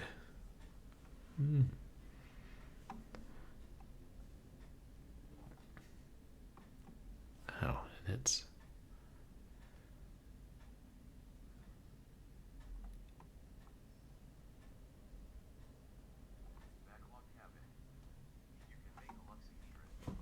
But it's amazing that, like, things that are, I mean, like miniature computers and have CPU and everything are that cheap. Wow.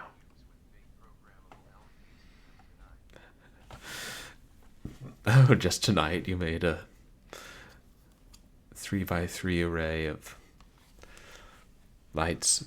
Oh, programmable LEDs.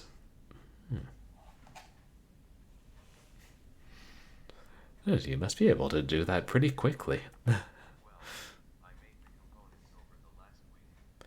Oh, I gotcha. The same kind of thing as you were talking about earlier. You make all the components ahead of time. And then, like, components take a long time, and then actually putting it together takes a lot less time.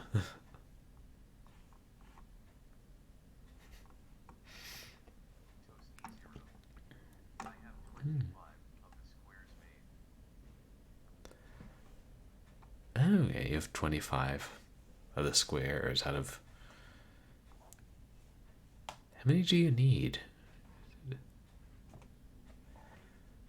3 by 3 and 1 inches.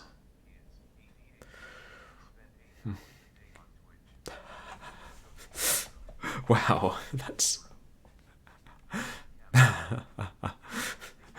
Need 0, right?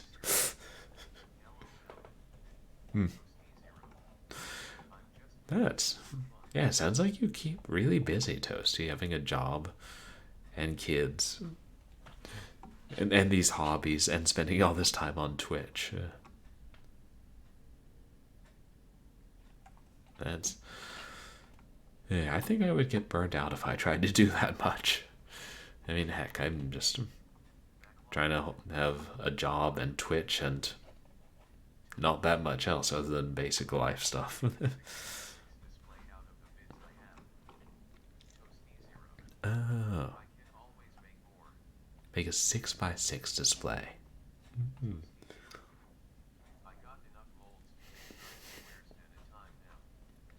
Oh, you make them out of molds.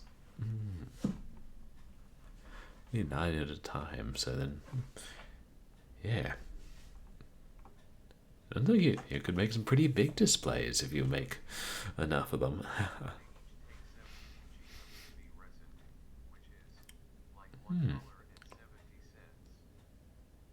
Oh, okay, they're made out of UV resin, and so they each cost about $2.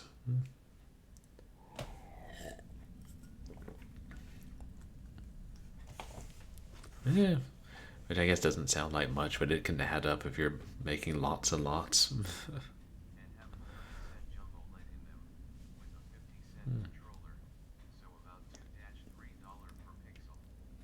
uh, $2 to $3 per pixel. They also have jumbo LED and the controller. Oh yeah, your time. That's a yeah. It's like how does one figure one's time into the cost of something? I don't know. You start thinking, what is my time worth?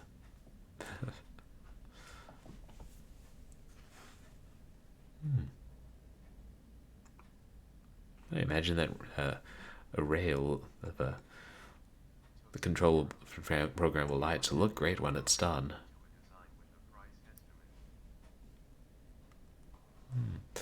Oh, right. If you are actually incorporating your time, right? If you're designing something and you're making those for that, and you actually were being paid to do, then you would have to estimate it, huh?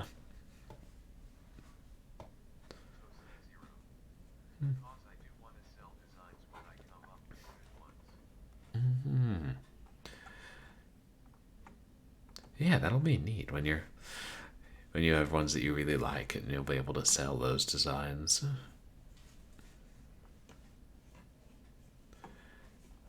Yeah, I'd imagine there'll be a market for them.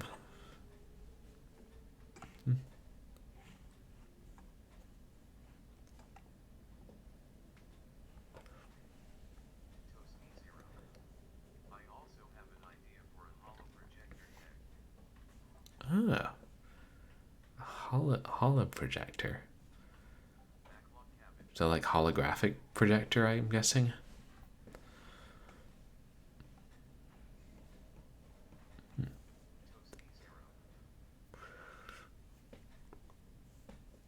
Oh, and that's something you're like planning to build but haven't started on yet.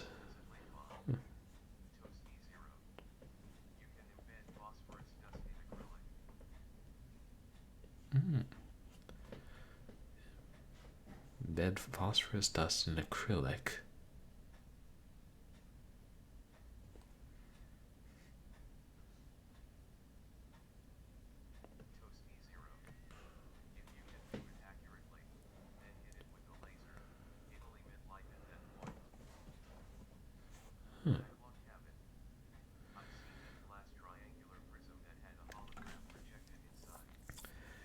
Embed the phosphorus in the acrylic and then hit it with a laser, and then that'll generate the hologram? Huh.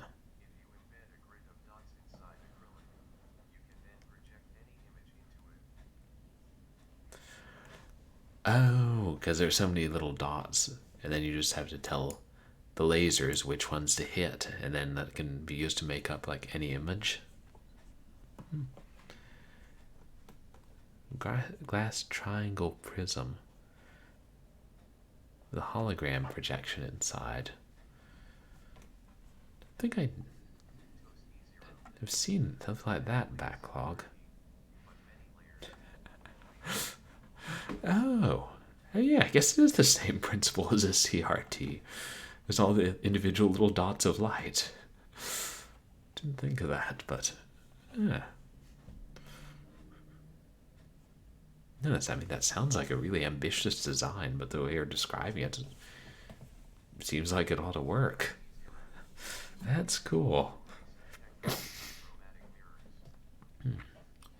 Dichromatic mirrors. The mirrors of two colors, I'm guessing?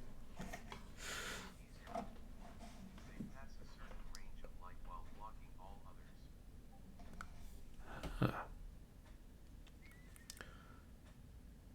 They only let certain ranges of light through, and they're able to block the others? Wow. So that does sound like new technology.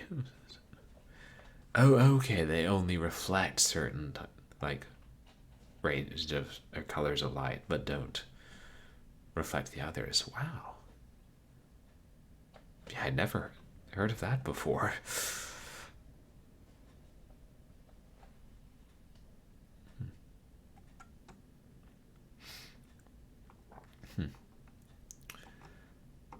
Oh, yeah, actually, speaking of holograms, remember,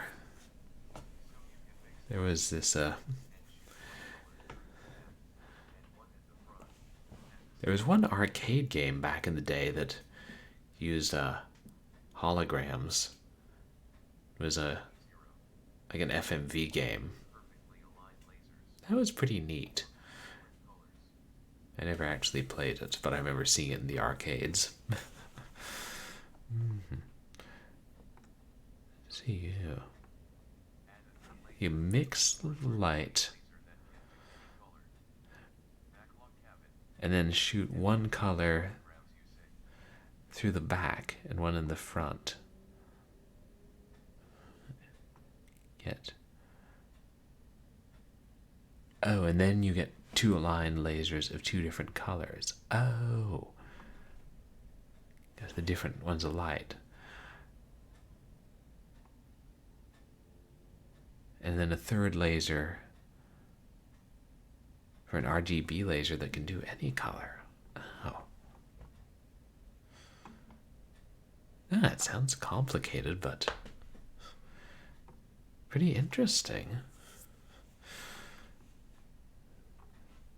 There.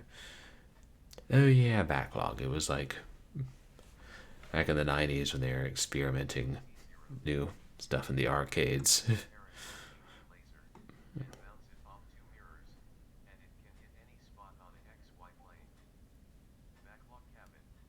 Huh.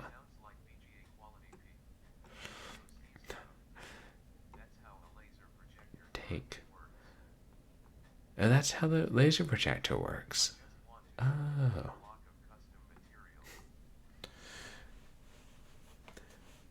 Oh, gotcha. And the custom material that you're shooting it as will lead to the holographic projections. Huh. Yeah, I don't think I'd ever really thought about how a laser projector works. Wow. That's a really cool idea.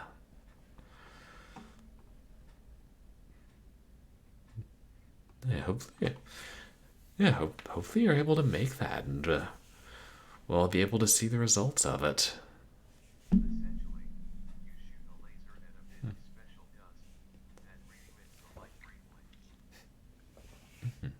Shoot the laser at the special dust, and then that emits the light briefly.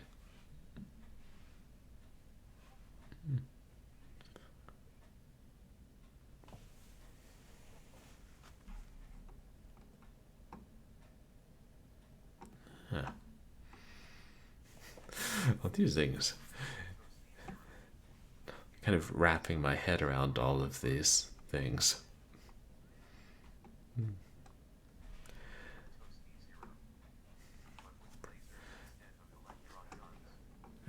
So it is similar with a CRT, just with laser technology instead. Yeah, I think that when you put it that way, I think that helps people understand it because everybody has some basic understanding of how CRTs work, right? Whereas now that CRTs aren't so common anymore. No ray cathodes, only lasers.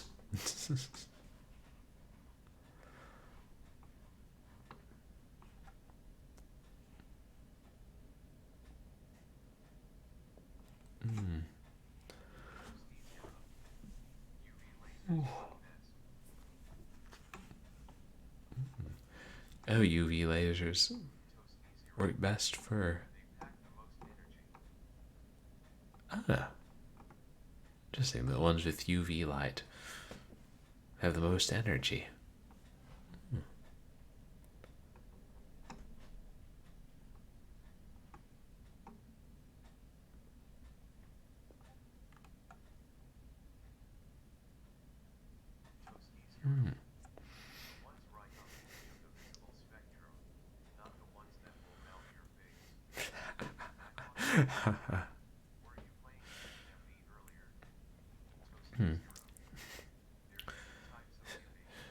Oh, there are two types of UV lasers, and one are so powerful that it'll melt your face.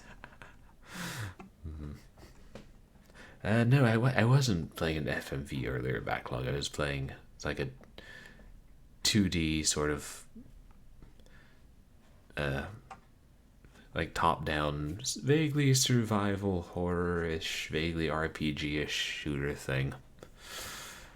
No, I was just mentioning the FMVs because I was talk about holograms and made me think of that game that was run with holograms. I can't remember the name.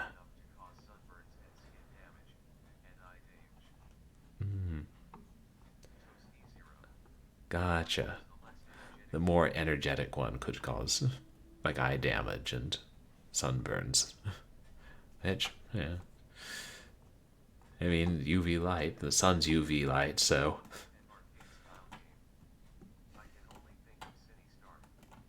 that's makes sense. It would have those same effects. 405. Okay, the 405 wavelength is the stronger one. Or if I nanometers. I'm impressed that speech chat knew what that was.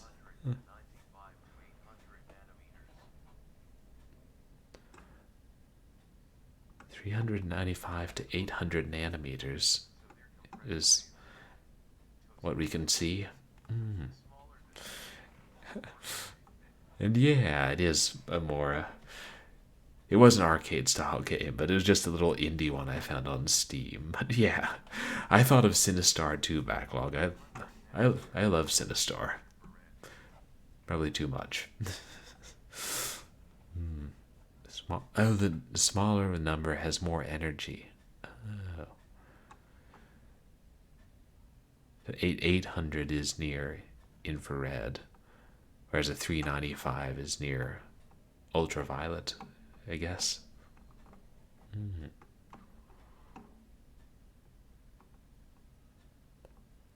Oh, right, 350. That would be the one that's below what we can see.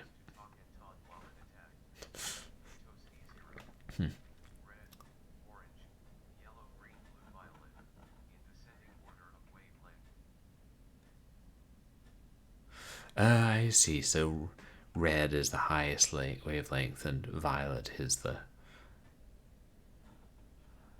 lowest wavelength, or shortest. But yeah, backlog, I know Sinister, because I had the game on a Genesis port. It was like Williams' greatest arcade hits. I was kind of obsessed with it. Then I actually got the, like, 3D remake slash reboot, but I gave it away and never played it. Oh. So violet is twice as fast as red because the wavelengths are so much shorter. Right. So it moves faster.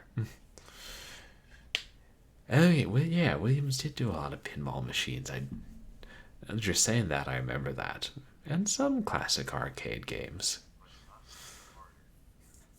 No, maybe Defender was their big Defender or Robotron was their biggest hit. Mm-hmm. It goes the same speed. Oh, but it oscillates harder. Oh, and that's what accounts for the shorter wavelengths. Mm-hmm. Yeah, those were some awesome games backlog. Tough ones, you know. Old arcade games.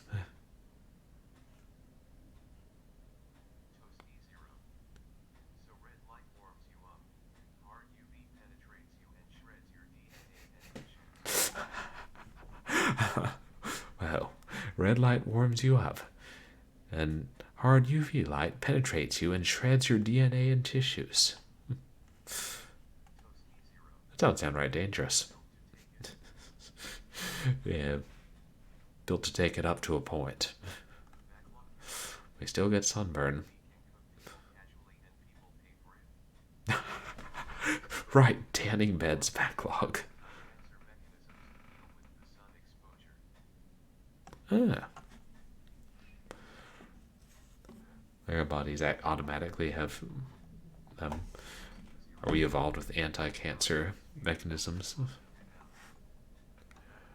Oh yeah, what is it, ionosphere? Bounces most of it off. Yeah. And when it's not working, then that's when you run into problems.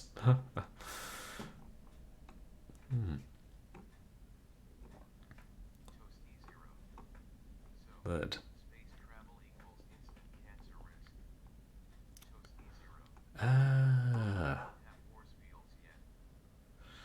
right. I'd never thought about that, but yeah, without the ionosphere, filter out so much of the radiation.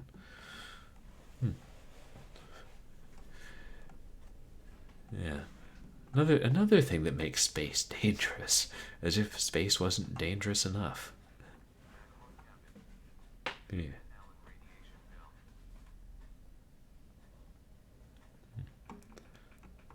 Where's the Van Allen radiation belt backlog?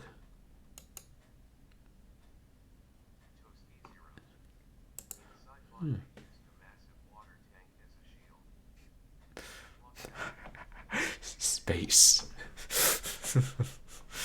Oh. Yeah.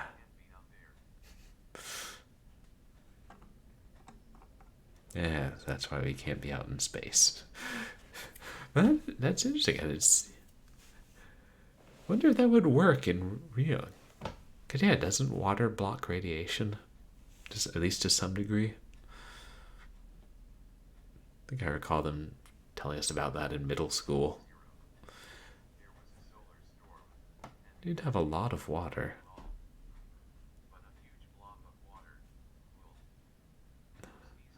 Ah. Gotcha, it slows down almost all the radiation, so we're able to survive that. Clever. And that's why we keep the radioactive waste in water. Ah. Yeah, it makes sense.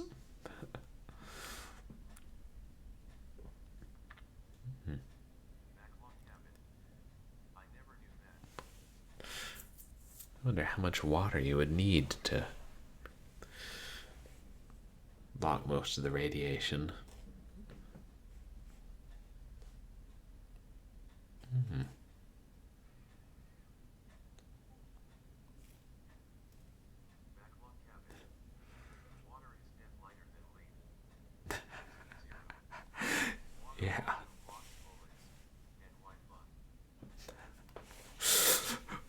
The Wi-Fi. I mean, I knew it blocks bullets up to a point. And difficulties in shooting the creature from the Black Lagoon underwater. I mean, with guns. But blocking Wi-Fi.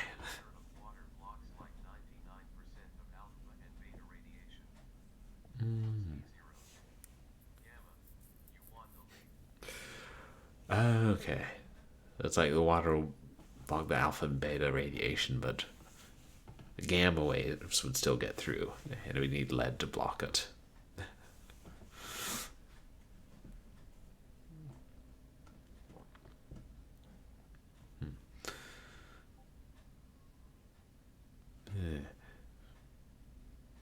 Anyway, so if you have a lead water tank,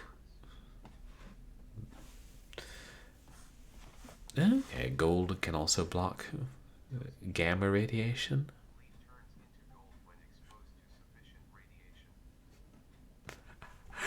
No kidding. Lead turns into gold when exposed to radiations. Huh? So those alchemists were onto something. You can turn lead into gold.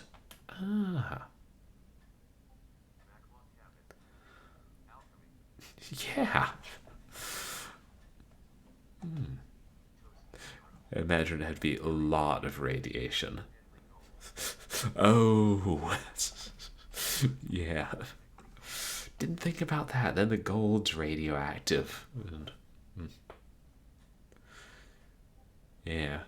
So limited in uses. How long does it take for the gold to become not radioactive? Probably a very long time.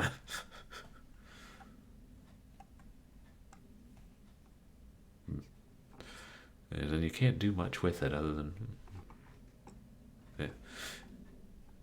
keep it in some container that blocks the radiation.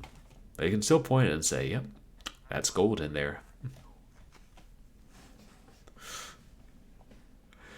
Yeah, the half-life of radioactive gold probably fairly high.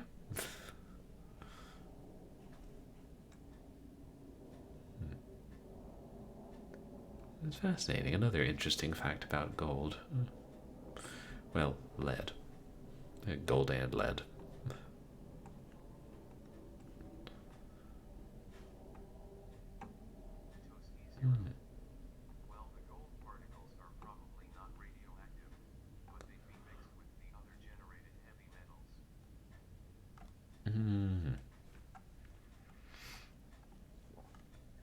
So it's not the gold particles themselves, it's the other, like, radioactive elements that are generated there.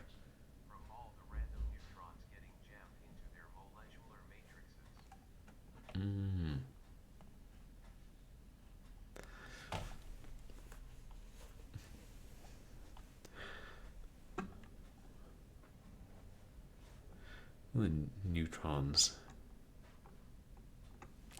getting jammed into their molecules. But that's not a change.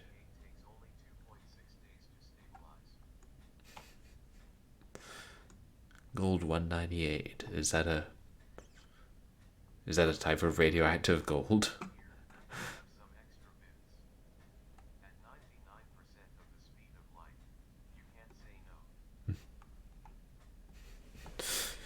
99% of the speed of light.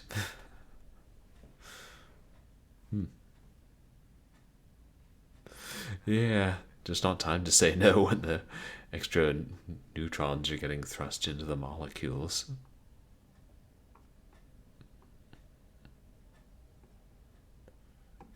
It's been so long since I learned about any of this stuff, like atomic physics and that sort of thing. I guess I only have like a high school level knowledge of it. I mean, advanced courses in high school, but beyond that,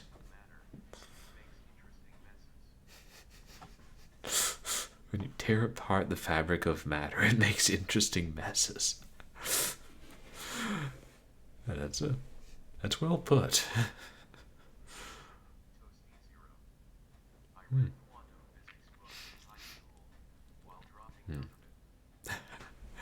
You read quantum physics books in high school while dropping out of high school.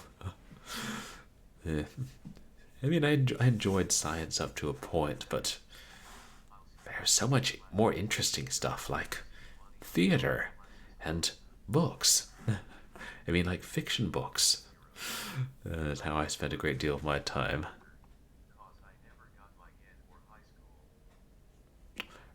Oh, really?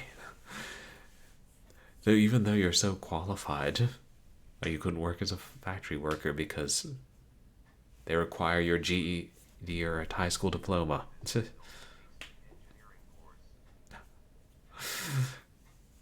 Hmm,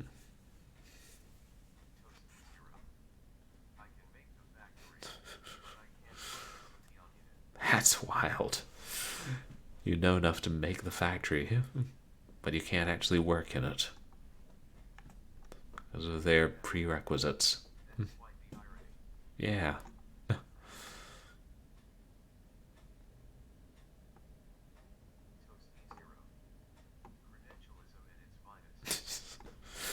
Yeah. Credentialism.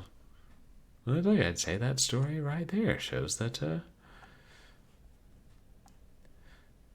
the high school route isn't for everybody, and maybe they should consider hiring people even if they don't have a high school diploma.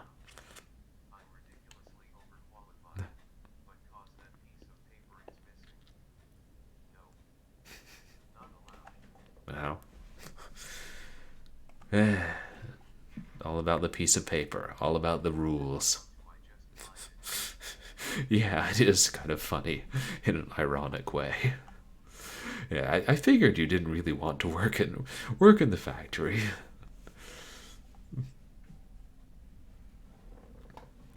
but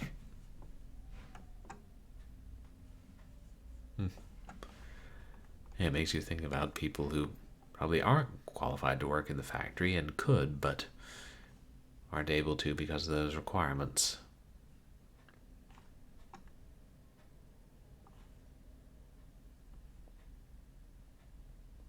Hmm. Oh, well, have a good night, Toasty. Yeah, I know you have to get some sleep and pack and. Oh,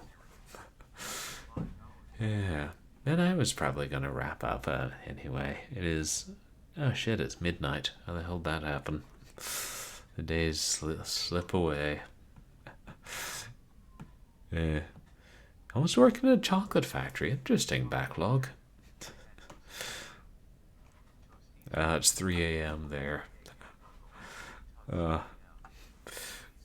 yeah, have a good night and a safe trip. And I hope that the additions to the what's it called conveyor belt go well.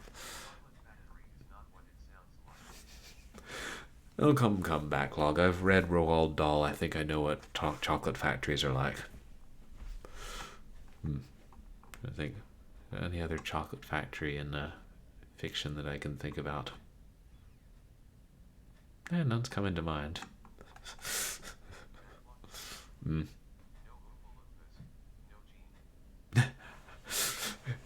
No, Gene, no. Square sweets that look round. No vicious squirrels that try to throw people into the incinerator alive. Is it just me, or did children's books used to be slightly dark? Probably just me. People wonder why I have a dark sense of humor, and I'm like, look at the kind of stuff I read growing up. These are children's books, right? Anyway, children like violence. And then I moved on to Goosebumps. Nothing dark there. Yeah, a couple of those books actually got a little bit dark. Not unhealthy, so. Some children's books were lightly hidden adult satire. Yeah, I mean, gotta find a way for the adults to enjoy them as they're reading them to the children, so seems like a good way to do it. Inserting clever satire. And also, life lessons like don't disobey the adults or bad things may happen.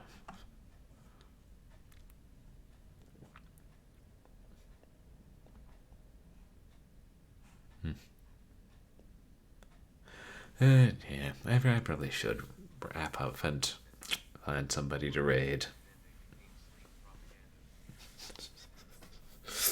Yeah, technically propaganda. Propaganda pushing the adult agenda on children. It's, sometimes the adult agenda is good. Look both ways before you cross the street. All that good stuff. The bedtime agenda, yeah. You gotta have some way to teach children. Might as well make it entertaining fiction.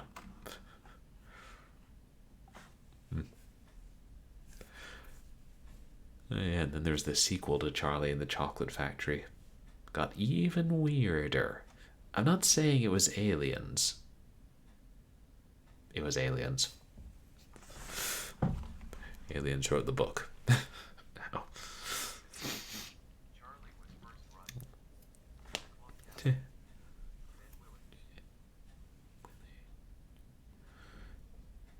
Charlie was Willie.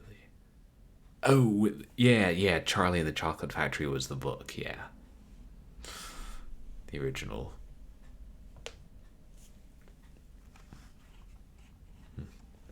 Yeah, good times.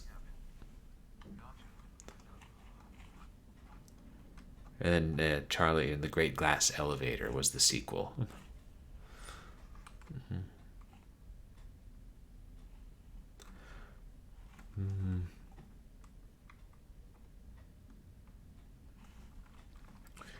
Okay. I think it was only 2 books backlog, but I enjoyed them both. Streamer streaming game on stream. Streamer, I'm afraid. Streamer, you must pause my stream. Streamer got a raid. Here's a raider leading raiders. Welcome raider, welcome raiders. Are the raiders alligators? Raider, raider, crackle. How are you doing? Thank you so much for the raid. Wait, I did change my scene to that. We were just finishing up, but it's so great to have you here. You guys, please go check out Dragon of the West, who mostly streams more recent games, like Hogwarts Legacy and different game shows. Oops. What are you playing today, Dragon? And welcome in, everybody. For those of you who don't know me, I'm Purblind Gamer. I'm a legally blind retro and variety streamer who has a particular fondness for horror games. And yeah, today we were playing one called Sinister, which is a little top-down survival horror-ish game that I found on Steam for like 29 cents. I was like, oh, we could try that out. It was alright, but then it ended abruptly and was like, that's the end of chapter 1. Like, oh, now you tell us. Playing Elden Ring. How are you enjoying that? You played that one before, right, Dragon? I've been playing that for a while. I know, it was a pretty big game. Yeah, but we're just about to wrap up pretty shortly. Okay. So this is your first time streaming it, even though you'd played it before. All boss playthrough. So do you mean like you're trying to fight all the bosses, even the like non-essential ones, like ones you could avoid and still beat the game? How many bosses are there in that game?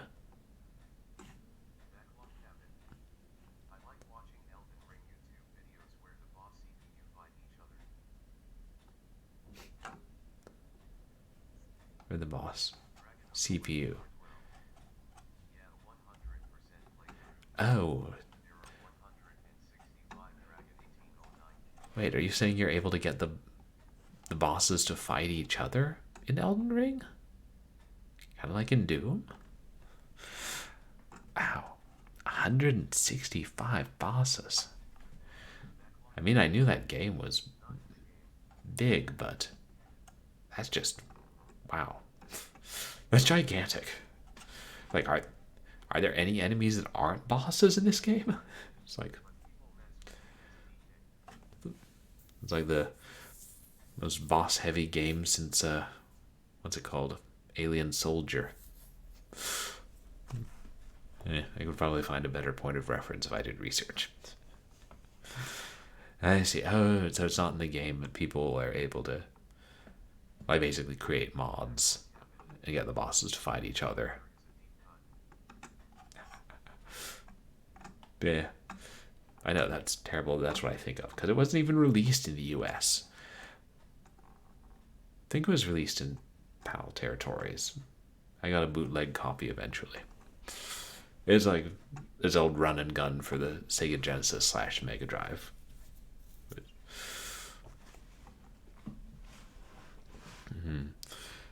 Yeah. And 165 bosses. How many have you gotten through so far in this playthrough, Toasty? Or Dragon of the West? Oh, I forgot that was Treasure. Oh, right. Because they did Gunstar Heroes, right? So, and it's a follow-up to Gunstar Heroes. Yeah. Treasure did good stuff, but they did Dynamite Heady, and hard to top Dynamite Heady in terms of weirdness, where every level is like, I'm sorry, what's going on? Yeah, maybe I shouldn't say it's hard to top it. I know there are other weird games out there. Weird and wonderful.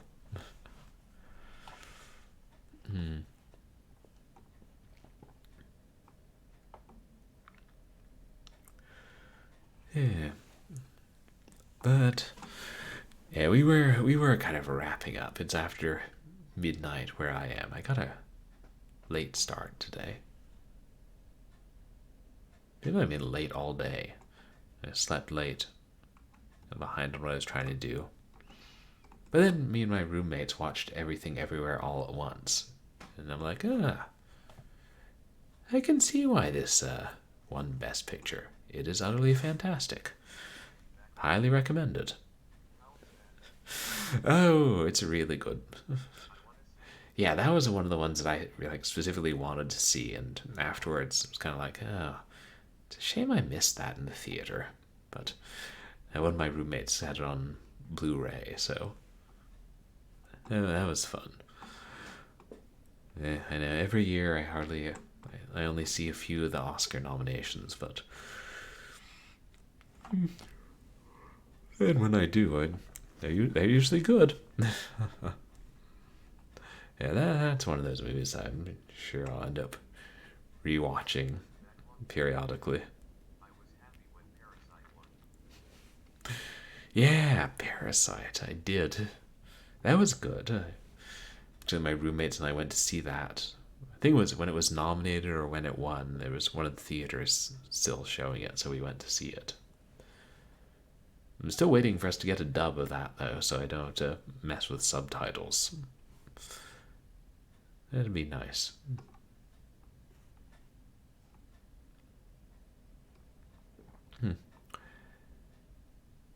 Yeah. Imagine eventually we'll get more things that are like riff tracks, but fan dubs. People who have trouble seeing subtitles can just watch them that way. Of course, the dubs won't be as high quality.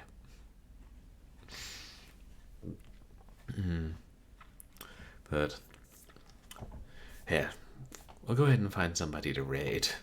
Sorry to raid so soon after you came in, Dragon. But to give you guys an idea of what's coming up, tomorrow I'm going to be starting the Blackwell Legacy, which is the first in the Blackwell series of point and click, I'd say mystery adventure games. Like, they're kind of horror because they're ghosts, but I don't know, I'd say they're more horror than mystery from what little I've read about them. And we're going to play through that whole series. And we're also playing through the entire series of Doom. And on Wednesday, I'll be playing episode 4 of the original Doom. It was like, wasn't in the first game, but was added on, like, not an expansion pack. They did like a separate release with a 4th episode. Yeah, I'm not saying it was ghosts, but... And then we'll see if I'll be able to beat that in one day. I've heard that episode 4 is harder than the rest of the game. And then next Saturday we'll do something else for Short Horror Saturday. And at some point soon, yeah, kind of, when I became an affiliate, I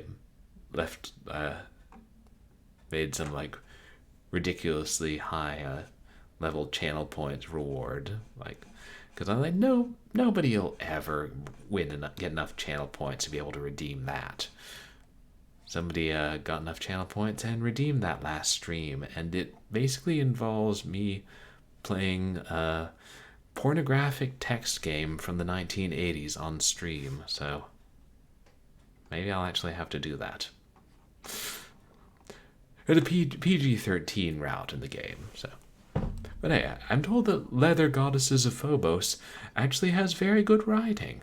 That's why people play the game, for the writing. I mean, if it's text only, what else are they going to play it for, other than the writing? Hey, yeah, that's what's coming up on the stream here. Classic point-and-click adventures and classic FPS games in the immediate future. Sinister was all right. It was kind of fun, kind of short, but and the graphics were really simple, like retro, but had a couple of interesting monsters. Yeah, it was okay. It wasn't great, but yeah, worth playing. Especially if you like light action RPGs, kind of. It'd be more worth it if they released the subsequent chapters of it. Not that I'm complaining. I got it on sale for 30 cents. Alright, let's see who's online.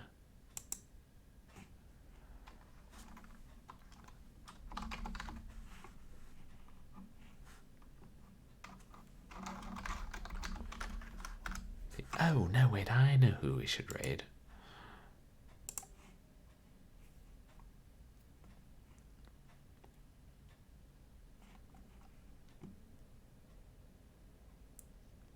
Yeah. No, I haven't seen him online in a while. Yeah, no, but we have to raid Galara Dragon, because she just made 1,000 followers, and so she's doing her 1K follower celebration stream.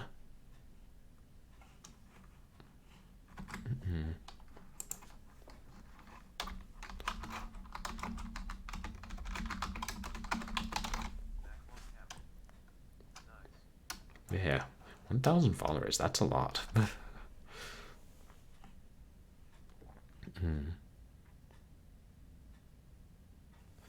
Yeah. Well, thank you, everybody, for coming in and hanging out tonight. Whether you're chatting or lurking, I appreciate you being here. Oh, thank you so much, Dragon. Yeah, thank you for the raid, and yeah, thank you for both the raids tonight, Slardy and Dragon, and everybody for hanging out. You can find me on Twitter and MySpace, where I post stream announcements and polls and random nonsense. And you can find VODs of my past streams on YouTube. And yeah, those are pretty much the only places you can find me. But yeah, excited to finally start the Blackwell series tomorrow. I know I've been saying I would for a while. And I hope everybody has a good night. Doesn't have nightmares about getting turned into horrific abominations by scientists. Yeah. Say hi and congrats on the 1K to Galara Dragon. And hope you all have a good night, and I see you here soon.